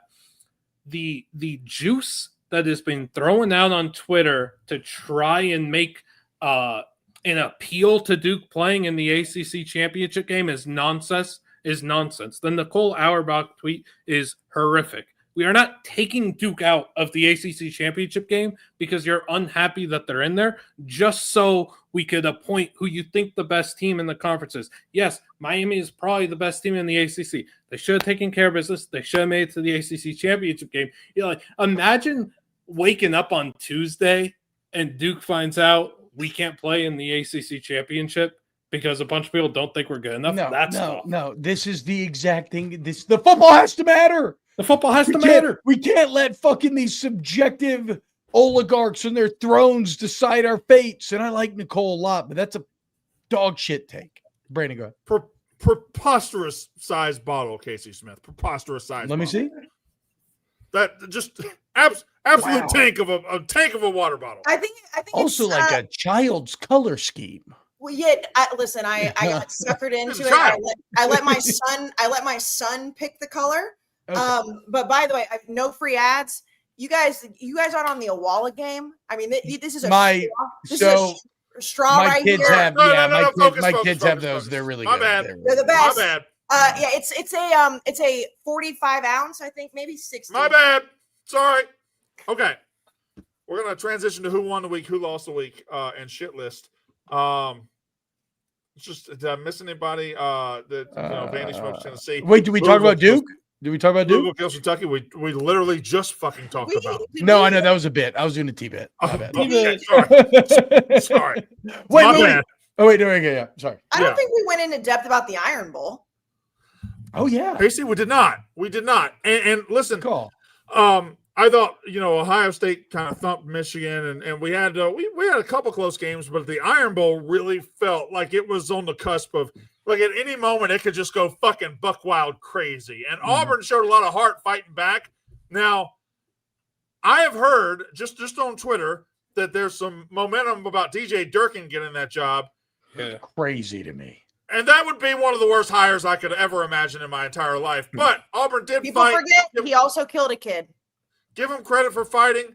Give him credit for making it close. But ultimately, Auburn was always going to make it close and lose because that's who they were in 2025. Alabama, I think they blew a 17-0 lead, and I thought they were soft. They showed that softness that DeBoer's had this entire run at Alabama. But then that last drive, it was aided by a bad PI penalty and then a pretty correct roughing the passer penalty. But on 4th and 2 at the 5-yard line, DeBoer had a choice to make. Yeah. It's I'm going to go up 3 or I'm going to go for the fucking throat right here, and I'm going to score a touchdown. And he rolls the dice. It was a big balls play call. It was a big balls throw. It was a big balls route. Like, Alabama showed a lot of fucking nuts in that exact moment to win that game the way they did. Big Dick DeBoer moment indeed. Also, don't forget about the 4th and 1 Ty Simpson scramble. With all the grace of a flailing 2-year-old. Nobody is more effective and worse looking at running than Ty Simpson. Like, what the fuck, man? How come nobody can get a read on him? I don't understand it. That play lasted 17 seconds, and he only crossed the line at the very end. It was one of the most unreal plays I've ever seen. I mean, all your takes there were correct. Look, I think with Alabama, Brandon, I have to meet them where they're at, right? If I'm going to judge them against the Bama standard of old, they're going to be found wanting. But what Kalen DeBoer has done here in filling impossible to fill shoes, really changing the identity, maybe even by accident, right? Like, they ran the ball great tonight, which good for them. If they can do that in the playoff, then they could be a real contender. But for the most part, they haven't been able to run the ball at all this year, but they're still finding ways to win. And we talk a lot about culture winning on this program, and I think it matters a lot in college. I think it matters a lot in football in general, but maybe especially so in college. And this is an Alabama team that probably in many ways should not be as good as they have been this year, should not be playing for an SEC championship, and should not have won some of the games that they did, and yet they have. And that's because in high leverage moments, their culture has consistently won out. And to your point, Ty Simpson has as well. So really good on DeBoer. I would love nothing more for him to leave, though, and for Alabama fans to be distraught. But good on DeBoer, and good on Alabama for, after nearly blowing that lead in Jordan-Hare where they have PTSD, going for it on 4th and 2, and like you said, stomping on the throat. The Iron Bowl is just so fucking fun every year. I mean, I don't think it would be fun if I was a fan of either team, but you just know something's going to happen, and Auburn has found ways to lose games like that all season. They've stunk. And down to, literally down to like the last 2 minutes of the game, you're just like, is Alabama about to just get themselves not only out of the SEC championship, the actual playoff, to Auburn, who fired Hugh Freeze this year? Just perfect college football. I don't know how good Alabama is, but I know they have a date in Atlanta with a team that DeBoer has inexplicably fucking owned. So Yeah. we'll see. They might win the fucking SEC. And well, T-Bob mentioned it. They finally had a run game all season. It was like they were, for lack of better terms, they were almost one-dimensional. And it was like, where is this run game that Alabama has always had?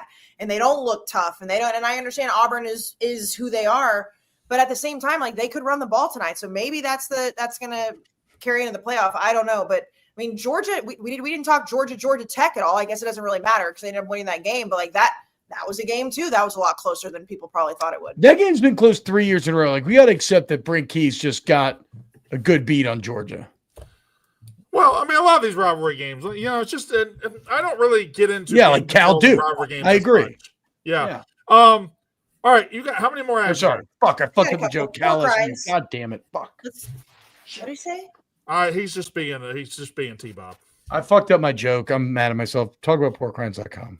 Well, we have to give some space a little bit because they are a family friendly, so we cannot swear. Brandon, well, here's what we can do. We can go to who won the week, who lost the week, and shit list, and we'll go with who won the week, and we'll start with Kayce Smith. Who won the week?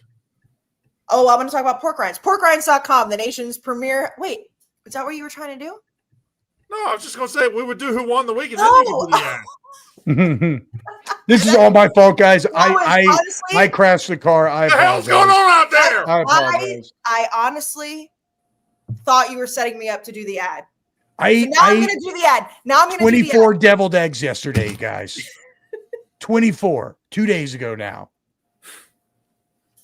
I love deviled eggs. They're so good.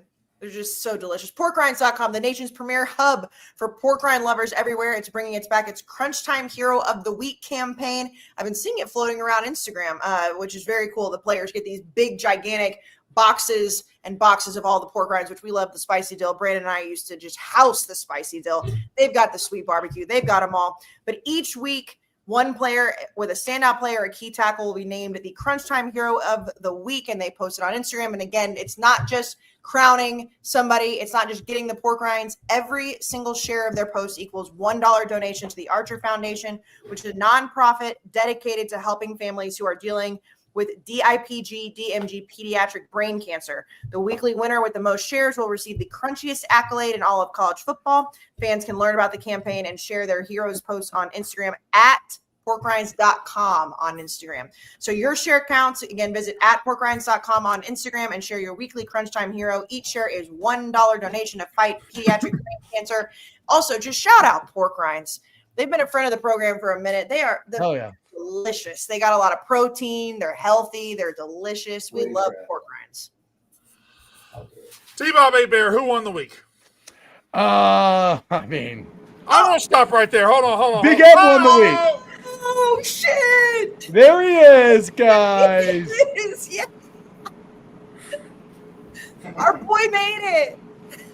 I'm back. All right, you have, as long as you want, Ohio State 27, Michigan 9. Go. Go, baby, go. I'm trying to hold it the best I can. I'm sitting in the Terminal A of Newark Airport. Just got off the plane. Beautiful. I was just sitting next to a very famous rapper on the plane. I was pretty excited about that too. Everything's coming up me today besides the delay. Who was it? Who was it? 42 Doug. I don't know if you guys will know. I fucking love it. No, I don't know. He's the man, dude. I love 42 Doug. You guys stress very famous there, huh? No, I know one that it's not, but I mean, but you're like 70 years old. Obviously, like a newer rapper. You might not know who he is. Leave me right away. I'm doing it again. Yeah, of course. It was his birthday a few days ago. He just turned 31. Wait, what the fuck, dude? Take that down. Take that. Whatever. That's not me. I'm trying to find my angle. I'm just holding it. All right, Big M. That guy just turned 21 years old? 31. Yes. Oh, that Hold on. No. We can't get lost in 42 Doug. Ev, go. 27-9, go. Incredible. Honestly, the game, obviously you go in like I really wasn't nervous because I truly believed the things that I was saying that Day had learned his lesson and that he went in arrogant last year. He got humbled. He wasn't going to do the same thing. But that truly, it felt like in a lot of ways, I tweeted that I got to have my cake and eat it too, because not only did they beat them, but then in the second half, they go and just pound the ball down their throat just to leave zero doubt who's the better team on every single level. Offensive line, defense, everything. Quarterback play was, the biggest gap probably in the whole game. But unbelievable. And this is the God's honest truth. Even early on, like Sayin throws the pick, they hit the big run on the first drive. I really wasn't that nervous because I just had faith that they wouldn't score that much. Like I just believe in this defense. Like I would trust this defense with my newborn baby. I have so much faith in this defense. I mean, they didn't allow a touchdown. They were incredible. I think they just further vindicated all my thoughts. I think all Liam's thoughts throughout the year about how just dominant this team is. And I don't think I'm saying this because I'm feeling myself. Like I really believe like it's going to be a tough time for really any team to give us a game as long as we play like a B+, like A- type game. There's other very good teams. I'm not trying to disrespect anybody, but I just think when we play at our best or even like close to our best, we're just on an insane level. That felt so good. It just I've come around to that, Ev. I believe you on that now. I know I've pushed back against that. This like I can't express, and this is why sports are so great, but like the twist of the world of it, like I truly can't express how much of like a weight has been lifted off of my shoulders in the last like whatever 12 hours or whatever. Let's go. 10 hours. Like it was like the only thing that was missed. Like it was it made me realize after it happened that I've just been like it's been eating away at my soul. It really has. It's been like for literally 5 years. It's been eating away at me, and I'm back. I feel like as a human, like everyone that has to deal with me on a day-to-day basis is getting a more pleasant me now. That's just the truth. I think it's the truth. Big Ev, I don't know how many predictions I've nailed this year, but I can tell you one I nailed. I nailed Dave Portnoy standing up at some point in the second half and claiming that he had an emergency or a plane or something to go catch, and it happened. Well, but that's why I called him out on it on the college football show, because I knew he would. So I wanted to make sure that was out there, that it was like point blank, he's going to leave. I knew he was going to leave. The second we started driving and we really were like imposing our will running the ball, I saw the move start happening. I saw him start to check the time on his phone. I see him start like kind of fidgeting, like the second he put the gloves on, I said, I was like, you putting the gloves on? I was like, no, not the mittens, Dave. Don't put the mittens on. Not this. Also, and of course, why did he? T-Bob is muted. Also, why there were multiple things that like when he was putting the mittens on, I'm like, dude, you just got to go to the car. But we talked about this earlier in the show, and I mean, you and Liam have been talking about how good this roster is, and what I said, and a lot of people are saying you guys were just the better team in every single position, every single coaching position, just you were just better than them. And the first drive of the game, all of us are sitting here, and I have to know how you were feeling, because we're all sitting there just like, holy shit, is this about to happen again? There's no way. And obviously it didn't matter, but I need to know what you were feeling in that moment, because I can't fathom the pressure you must have been feeling in that house. He said he was calm. Yeah, I didn't. I really like if it was I'll say this for sure. If it was like that in like the third, like deep in the third quarter, even up to half, maybe I would have got nervous. But I just do like this. They're just so good. Like I was like, they're not going to be able to keep doing this. Like they're eventually going to get put in a third and long, and then they're eventually not going to be able to pick that up because Underwood can't throw that well. And we really didn't even get a ton of pressure on him. Actually, the thing I give Underwood credit, like he gets the ball out usually, for the most part, pretty fast. Well, but he has but he also throws it way too fast. Well, they design him plays where he doesn't make a read. Well, I mean, he just hits us like he just fires. It's a screen. It's a different way of throwing a screen. Yeah. I wanted to ask you about this, Ev. And I feel you like the quarterback difference, I agree with you, is massive. But how did it feel for you? 20 plays, 12 minutes off the clock, 81 yards in the snow, in the big house, about as direct a rebuke of everything that Michigan has done to you the past few years. You could not have had a more direct rebuke than basically entering the 4-minute offense halfway through the third quarter. No, that was Fat Boy got to have his cake and eat it too. That's what I'm calling that. Because I got to win the game decisively, but also just physically impose our will and just punch them in the mouth and run Dave's whole bit back. And I'm like, look, just punch you in the mouth. You'll curdle, you'll cower, you'll break. I broke him. I broke Dave Portnoy. I broke him down. I wore him down with body shots, just boom, boom. And then I went up top to the head and knocked him out silly, and he left. That's and what then happened. you smoked a Dave. You smoked a Dave Portnoy pack right outside the little house in front of the big house. It was just, listen, it was. All right, Big Ev. Go ahead. Are you gonna hang out with us for? We were about to do winners and losers. You gonna hang out with us, or did you want to say that and go? I'll stay. Brandon, who's the wrestler is it Stone Cold with the glass? I don't know enough. Yeah, that's what Ev could not have timed that more perfectly. Like, who won the week, and just all of a sudden fucking glass shattered. And all right, everybody, pay attention. I have a tweet to read. Okay, from Brett McMurphy 3 minutes ago. Lane Kiffin is essentially demanding to finish the season with Ole Miss while simultaneously threatening to poach Ole Miss's entire roster and staff if he can't. A source told On3 Sports. It's unfortunately gotten even messier than expected as emotions are high. That's my coach, guys. Guys, I got shit. This is messy. This is a messy person to get in bed with. This doesn't surprise me whatsoever. So I've heard this. So I saw some other tweets, Brandon, some other messages that have kind of bandied about the same idea that now he's telling coaches who's ever not on the plane with me tomorrow doesn't have a job. You do it whole activities with whole tendencies. Hoes are your friends and hoes are your enemies. And we broke it. We broke all the ludicrous lyrics down earlier. We were like, listen. I mean, is this like, obviously as an LSU fan, if it ends up coming to pass, which it looks like it will, I should be happy.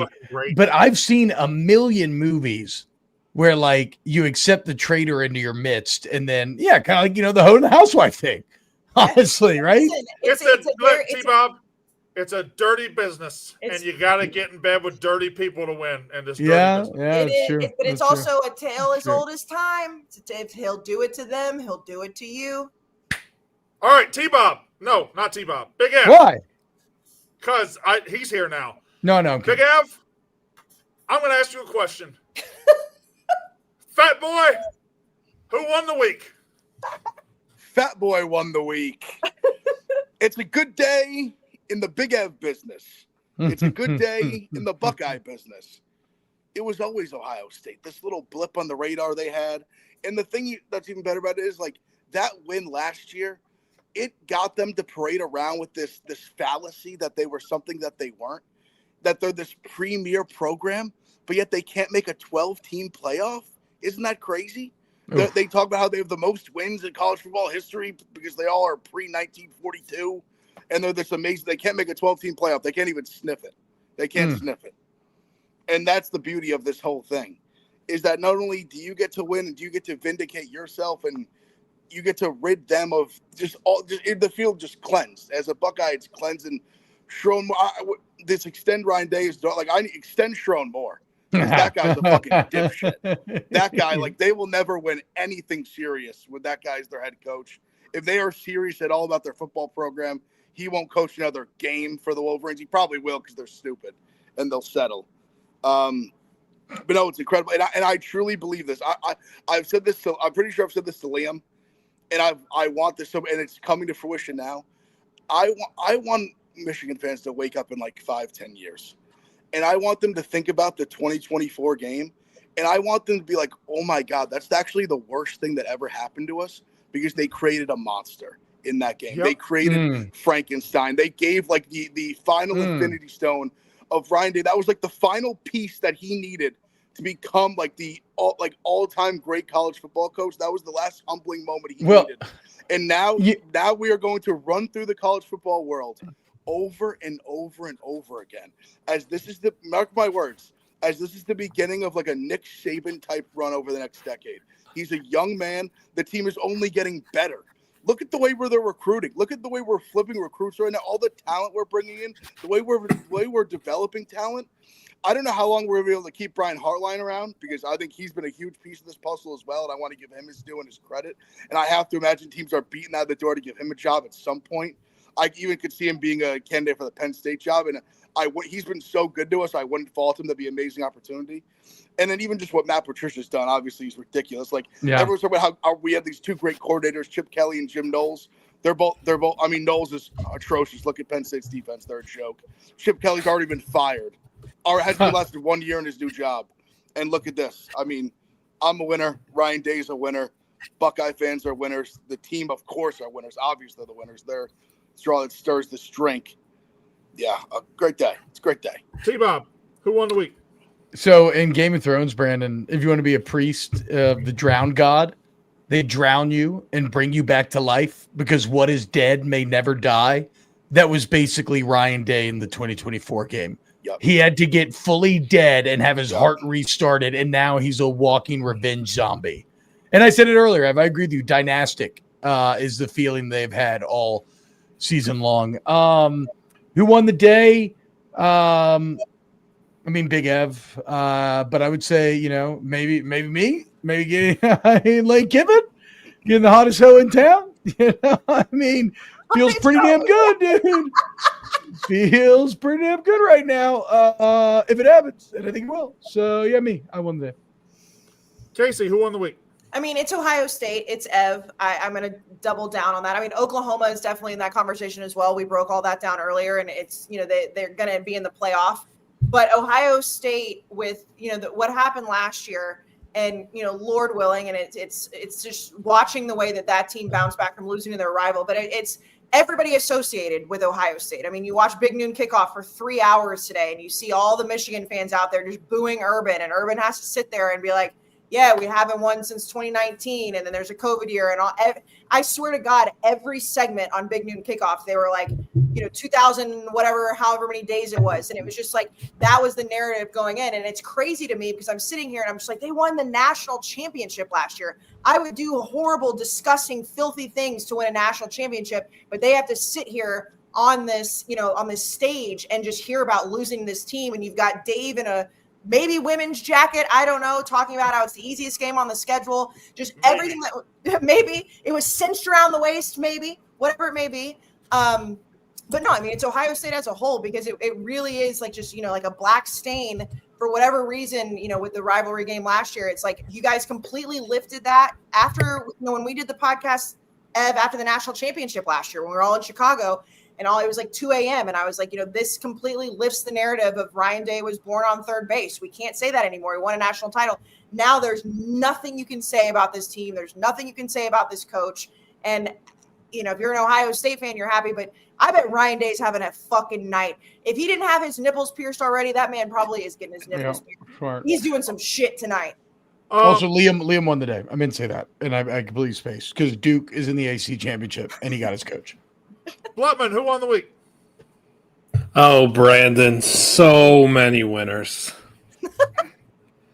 So many. You start with Lane Kiffin and the Chancellor just having a good old time tonight watching the Iron Bowl together. That rocks. Like, just spending Thanksgiving weekend with your boy watching some good football. That's what we all did. Lane Kiffin and his little reporter buddy, who isn't so little, Diego Pavia had his Heisman moment. And it's all because he signed the jersey for that kid post-game and personalized a very cool moment for Diego. The Oklahoma defense, big winner.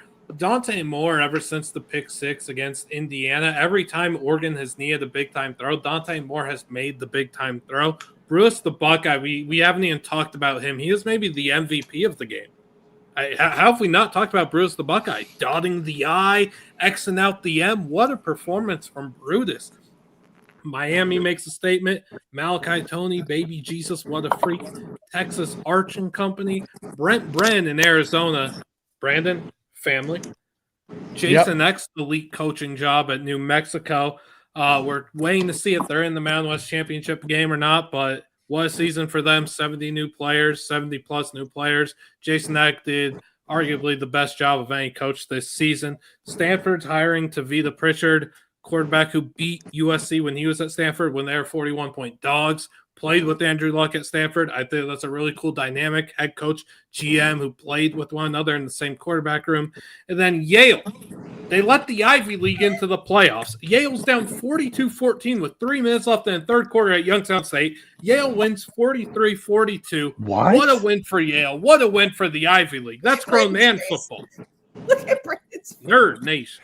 Well, Brandon, it's like in Lord of the Rings, right? In Return of the King, when they're getting ready for the Battle of Pelennor Fields, and Pippin's scared. He's talking to Gandalf, and they're talking about how if you go to Valinor, the Undying Lands in the West, like basically they're saying, like, what does it feel like to die? And Gandalf's sitting there, you know what I'm talking about, Brandon?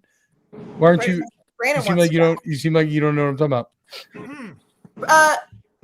Did Diego Pavia's entire family get arrested tonight? My brother may or may not have. Brandon, who won the week? Thank you. I'm prepared when Blutman goes on his rants. I like him pointing out everybody. But I wrote down a winner that I knew was so off the beaten path, nobody was going to fucking say it. And this ginger, ugly fuck, this motherfucker, you piece of fucking shit. Sorry. You're not ugly. Brutus. I have Brutus written down. Damn. How the fuck did you go through all that shit that you just said? How'd you go through all that shit and you mentioned Brutus? You motherfucker. IKB. Not ugly. No context, man. Here, dude. Can't get anything past him. Brutus Buckeye won the week because Ryan Day did this thing at the end where they were going to win with class and they were going to win with humility, and he didn't want anybody planting the flag, and they just celebrated it. They did it with class. But meanwhile, Brutus is on the field during the game, Xing out the M in Michigan, writing Ohio, dotting the I in the snow, to the point that grown-ass men wearing Michigan had to get on their hands and knees in the snow and wipe it around. Like, what's gone wrong in your life, dude, that you're down in the fucking ground and an ass whipping when Ohio State took 3 touchdowns and you're laying in the fucking end zone trying to cover up what a mascot did in the snow? Think about your life, buddy. Brutus Buckeye won the fucking week. See, and that's what That's what mascots should be for. That and Ev, I said this earlier that Ryan Day really he basically said let's act like we've been here before because we won the national title. We don't need to do all that. They had the Jack Sawyer stuff, whatever. That's all fine and good. I like the pettiness because with rivalry games and how even the fight, Brandon, in the Egg Bowl, I love seeing that shit. So the fact that Brutus was like, you know what, my coach is going to be classy, but I'm going to go low as I can. Love to see it. How many ads we got left? Let me look. Sorry. Oh, we got one. We have one, Brandon. Don't worry. We got one. We have Experian. Okay. We love Experian. We talk depth charts, power rankings, and playbooks all day. But who's got a playbook for your finances? That's where Experian steps in, your big financial friend. It is almost December. It's the holiday season. It's Christmas season. Things are going to start stacking up, but Experian can help you. And they can also help you if you need to open a new credit card because they have a card that's labeled no ding decline. That means if you're not approved, your credit score stays safe. So again, I'm going to say this for the millionth time. If you are listening for the first time, if you try to apply for credit cards and you get declined, that dings your credit score, which makes it harder to get another credit card. They do not teach you that in school, so I'm teaching it to you. I'm being a mom. But not with Experian, the no ding decline card, which means, again, if you're not approved, your credit score will stay safe. Download the Experian app. Meet your big financial friend today. Applying for those no ding cards will not hurt your credit score if you're not initially approved. However, if initial approval will result in a hard inquiry, which may impact your credit scores moving forward. Everybody needs a BFF. Let Experian help you with your finances. EXPERIAN Experian. Big Ev, who lost the week? I mean, if you're a Michigan Wolverine fan, I don't know how you wake up in the morning. I don't know what you do with yourself, with your life. Like, what positives do you have going for you? You have nothing. You had a false bravado, and then you just got bent over and spanked by your arch nemesis in your home field in front of the nation. What do you have left? You have nothing. There's nothing positive going on in their program. They paid Bryce Underwood $12 million. He stinks. Imagine paying that guy $12 million. Honestly, the smartest thing Dave ever did was get Larry Ellison to pay that money, because thank God Dave didn't pay that money out of his own pocket. Or else maybe as a company would be fucked. But yeah, Michigan, they're just stone cold losers. They Yeah, I mean, what do they do going forward? How do you wake up in the morning after a beating like that? Like they said, not just like, listen, anyone could go trade in the pocket and get knocked out, but like they bent over and spanked, emasculated, Ooh. just embarrassed. I mean, we won however we wanted. They're lucky the snow came down. We started just run the ball down their throat and milking clock, or we might have won this thing by 50. Michigan are losers today and every day. Oh, I'm sorry. I thought he was done. Today and every day, losers, Michigan. I think Ole Miss lost the week, kind of, dude. I mean, you win the Egg Bowl, you finish off this unfucking real 11-1 season. You're a top playoff seed, you're championship frisky, and like your coach leaves you for maybe not your arch rival, but your maybe second main rival, and like one that he's brought you a lot of joy in beating. And if it doesn't happen, then I guess I look like an idiot here. But God, it's like a fucking awful place to be. Like that's how you cause someone incredible insecurity, because there's no convincing Ole Miss that it wasn't them. Like it very clearly was them. They did everything. They got super in shape. They got as hot as they possibly could. They gave him all the money in the world, and he still bailed for this ratchet ass bitch in Baton Rouge. Well, apparently they can turn him into a housewife, though. No, we're Ratchet. Ratchet. That's what I'm saying. Ratchet recognize Ratchet. That's all that's going on here. Ratchet housewife. You know, I mean, listen. Maybe so. There's Ratchet housewives everywhere. Kayce, who lost a week?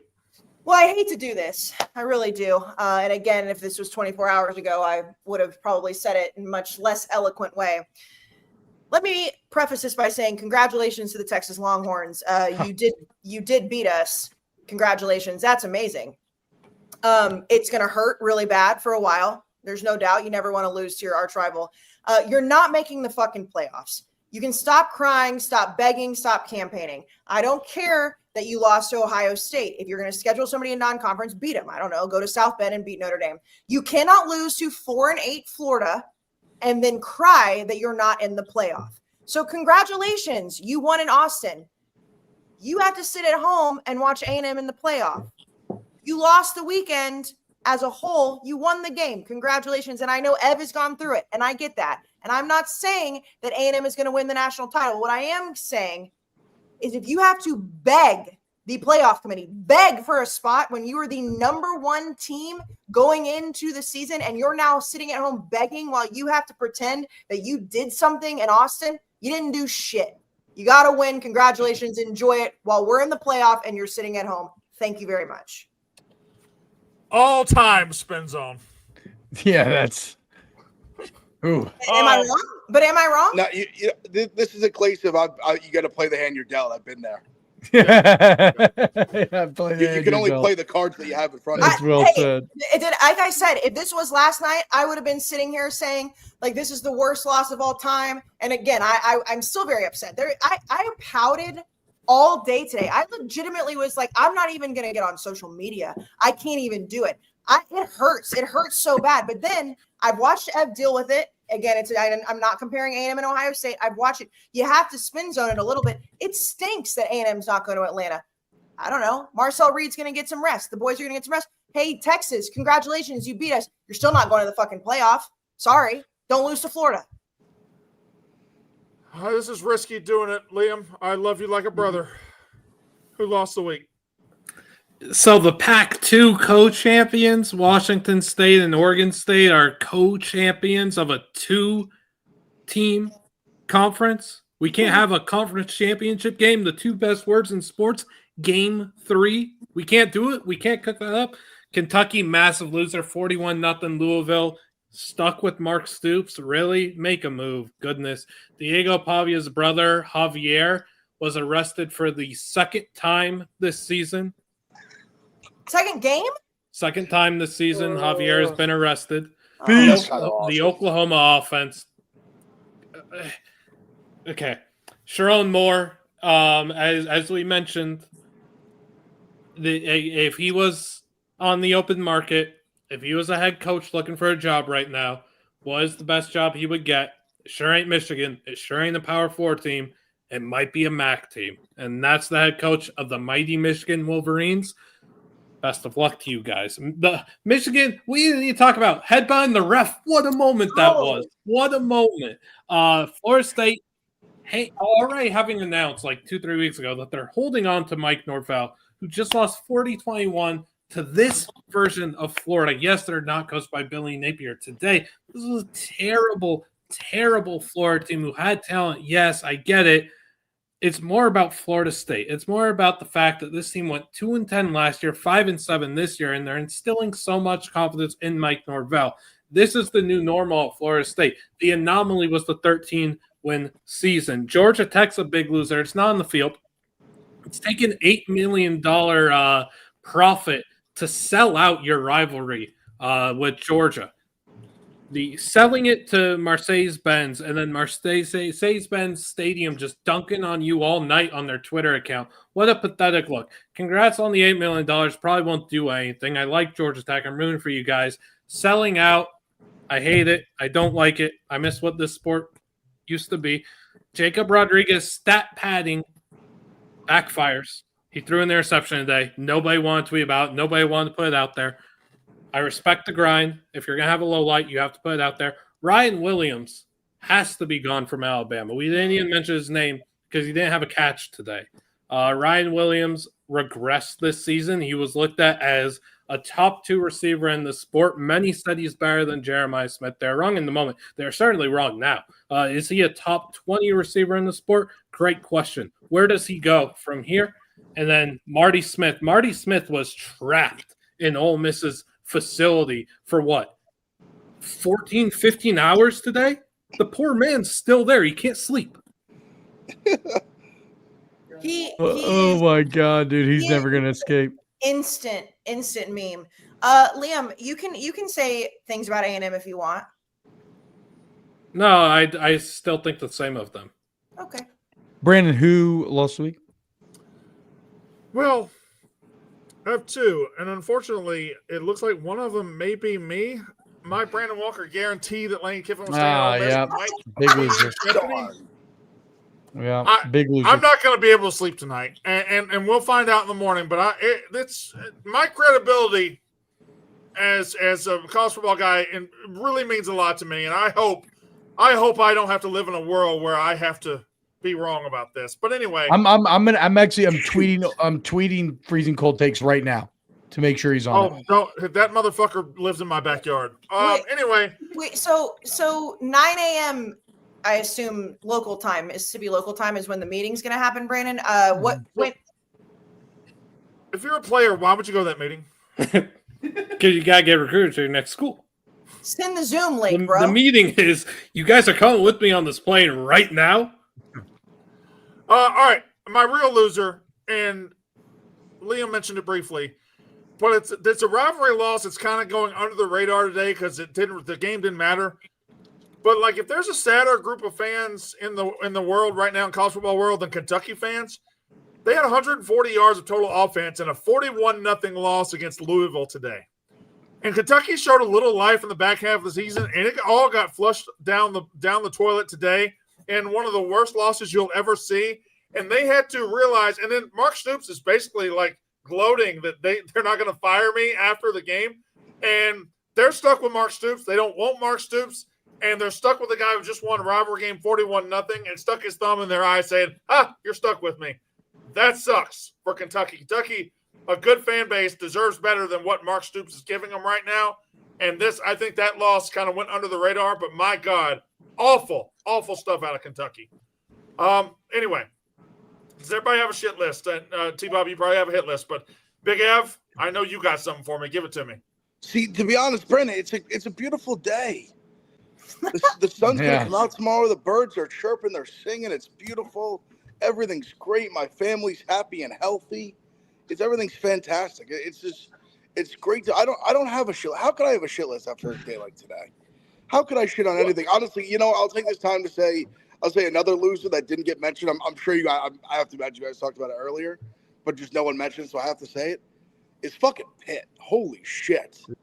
I didn't get to watch any of that game because we were only watching Ohio State. That was it. Obviously, it was on at the same time. But I mean, to Narduzzi to do his whole rant about Notre Dame and that game doesn't matter, and the only games that matter are these last two, and you're at home and you get absolutely bludgeoned. Now, granted, I think Miami is, I mean, obviously they proved they're the better team, but I went into it thinking they were better on paper.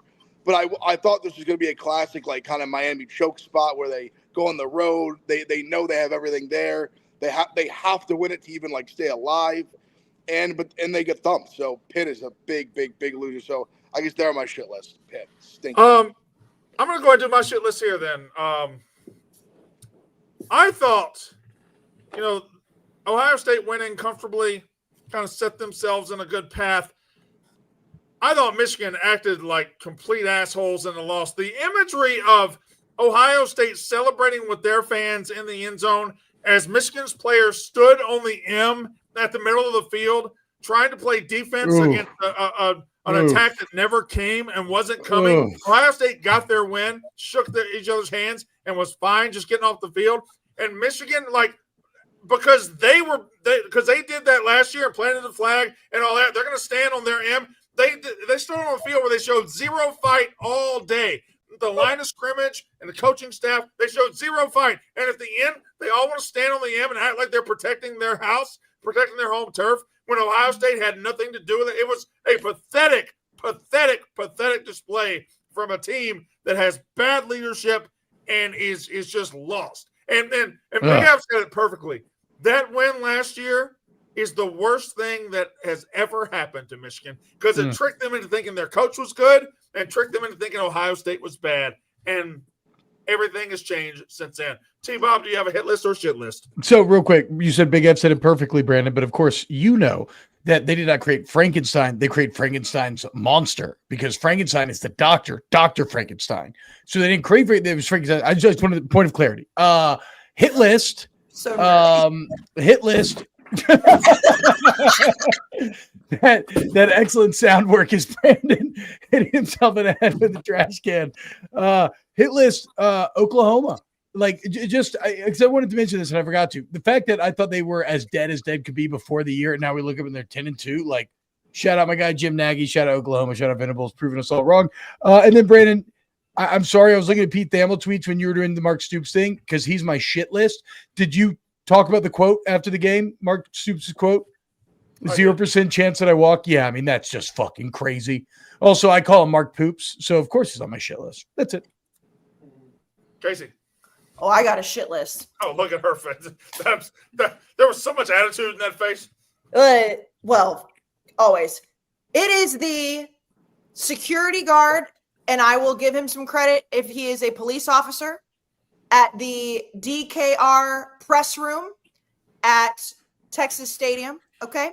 Now listen, I'm sure you guys can all give me pushback. I deserve pushback a little bit, but let me tell you something right now. Mike Elko went viral last night. Okay. He went viral last night with a clip where he was very angry about a lot of noise going on. Okay. He was mad. He said, let's run a professional press conference. Shut the door. And the whole internet was like, oh, see, he's a sore loser. Oh, no. Come to find out what was actually happening, which who knew at DKR, that the press conference room is in the concourse. It's not away from everyone. It's not next to the locker rooms. It's right in the middle of the goddamn concourse, okay? And there was a security guy, maybe a cop, I don't know, again, respect to our first responders, that was opening and closing the door, and I put it in air quotes, for anybody who wanted to come in the middle of Mike Elko's press conference. And it seemed that he was maybe leaving the door open a little bit too long on purpose to let the celebrations of the concourse come into the press room. Now, that's fucking Bush League, okay? We run a professional press conference around here. You shut the door. If you're late to the press conference, you shouldn't be allowed in. You shouldn't be allowed in when the coach is talking, okay? But everybody on the internet wanted to spin it as it was the Texas locker room celebrating, and Mike Elko was no. It was the drunk Longhorn assholes eating their cheese and wine, celebrating a win they should be celebrating, and it made Coach Elko look like a sore loser. I just want to put out there the narrative. The guy should have closed the door. Don't fucking leave the door open for your drunk asshole fans to interrupt my coach, okay? Be better. Be better. Liam, shit list. So you look at the conference championship games for this upcoming Friday and Saturday, and you'll notice one omission. We don't know who's playing in the Mountain West Championship game. You have Boise State 6-2 in conference. You have New Mexico 6-2 in conference. San Diego State 6-2 in conference. UNLV 6-2 in conference. You have a 4-way tie. We do not know who is playing in the conference championship game, but tomorrow, much like they would do in high school football, we're not going to the gas station and flipping coins, though. Fuck. We are doing what T-Bob wants so desperately for the world of college football. What are we going doing? to decide the Mountain West Conference Championship matchup by a composite average of 4 polls. The Conley's SP Plus, ESPN's Strength of Record, KPI, and Sports Source. This will ensure that the 2 highest average rankings will play in the conference championship game. I'm not saying that this is a good or a bad thing. I'm eager to say to just see who's in this game. But I just wanted to put it out there. It's Saturday night. We have tomorrow, I guess we're going to find out analytically, nerdily, who's playing in the MWC championship game. I think I'm going to be stunned if Boise State's in there. To be clear, flipping coins would have been way more badass. It would have been so cool. The Texas flipping the coins thing was one of the coolest shits I've ever seen. Yeah, they could have gathered at like the 4 corners and just started flipping, like doing best of 7s. It would have rocked. I think the Mountain West Championship game probably should be UNLV and New Mexico. But I mean, we'll see. It definitely should not be Boise State. Should I say this out loud? Yeah, go ahead. I may have DM'd Dan Mullen yesterday in a fit of it. I may have DM'd Dan Mullen and been like, "Come home, please come home." I don't know. It all happened so fast. It happened so fast. Hey, people do things in moments of desperation. What'd you say? We don't believe in Levy? You up? Did you hit him with a you up? Did Tommy take your phone again? Hold on. I like the move. There's the NFL Michigan guy who said my kids hate me because I said Michigan. Anyway. Who's that, like a Packers fullback or something? Yeah. Let's see. Friday, November 28th, 2:50 p.m. Brandon Walker DMs Dan Mullen. Please come home to Starkville. I like it. I like the move. Oh, you didn't even try to play coy. You just went straight up like, "I miss you, big head." Brandon, Chad saying, I guess he read it. Chad saying Mullen to Ole Miss. He would never do that. All right. Thanks for watching. I think we'll probably come to you Tuesday night because I feel like this playoff ranking is going to be more important than the rest of them have been. Yeah. So 100%. Big F. And maybe there will be an emergency press conference if Lane actually goes. You know what? Pay attention tomorrow. There's no telling what's going to happen tomorrow. Big Ev, hat tip to you. I'll give you the last word on this podcast. What do you got? I'll just say this because I wanted to address what you said about the them trying to block the flag plant. I honestly didn't bring it up because I was so unbothered by it because I thought it was so cute. Like even the running back Kretzel, whatever his name is, in the post presser, like he had this like shading grin, like he was so like proud of himself. Like like, we weren't gonna let that happen.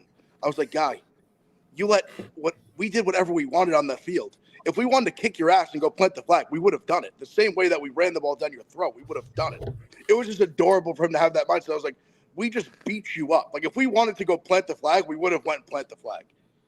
That's simple. Straight up. It was embarrassing. I was so unbothered by it. I didn't even feel the need to address it, but it got brought up, so I wanted to just give my 2 cents on it. That's it. They're just bitch ass football team. All right, football team. And I'll say this too. You felt it with their fans in Ann Arbor right away, where I think they realized, holy shit, we've been such pieces of shit for like 4 or 5 years. We really let this thing get to our head, and now they're trying to go more respectful now because they realize, we have hell to pay, and they know it. And I'm not letting up for a second because when I came to this company, we were on a 7-8 whatever win streak. And I took it for granted, and I'm not taking shit for granted. And when we pummel them every year, they're going to hear about it every fucking year. Every year, every second, every fucking day. Go off, King. That's it. All right, we'll see you later this week. Kayce, you doing a picture? Yeah, Ev, look cute for Instagram. Okay. Thanks for watching, and thanks to Big Ev for being a sport. And he fought through massive travel issues, and he checked in from an airport. That's winning shit right there. So thank you, and we will be back on Tuesday. Goodbye.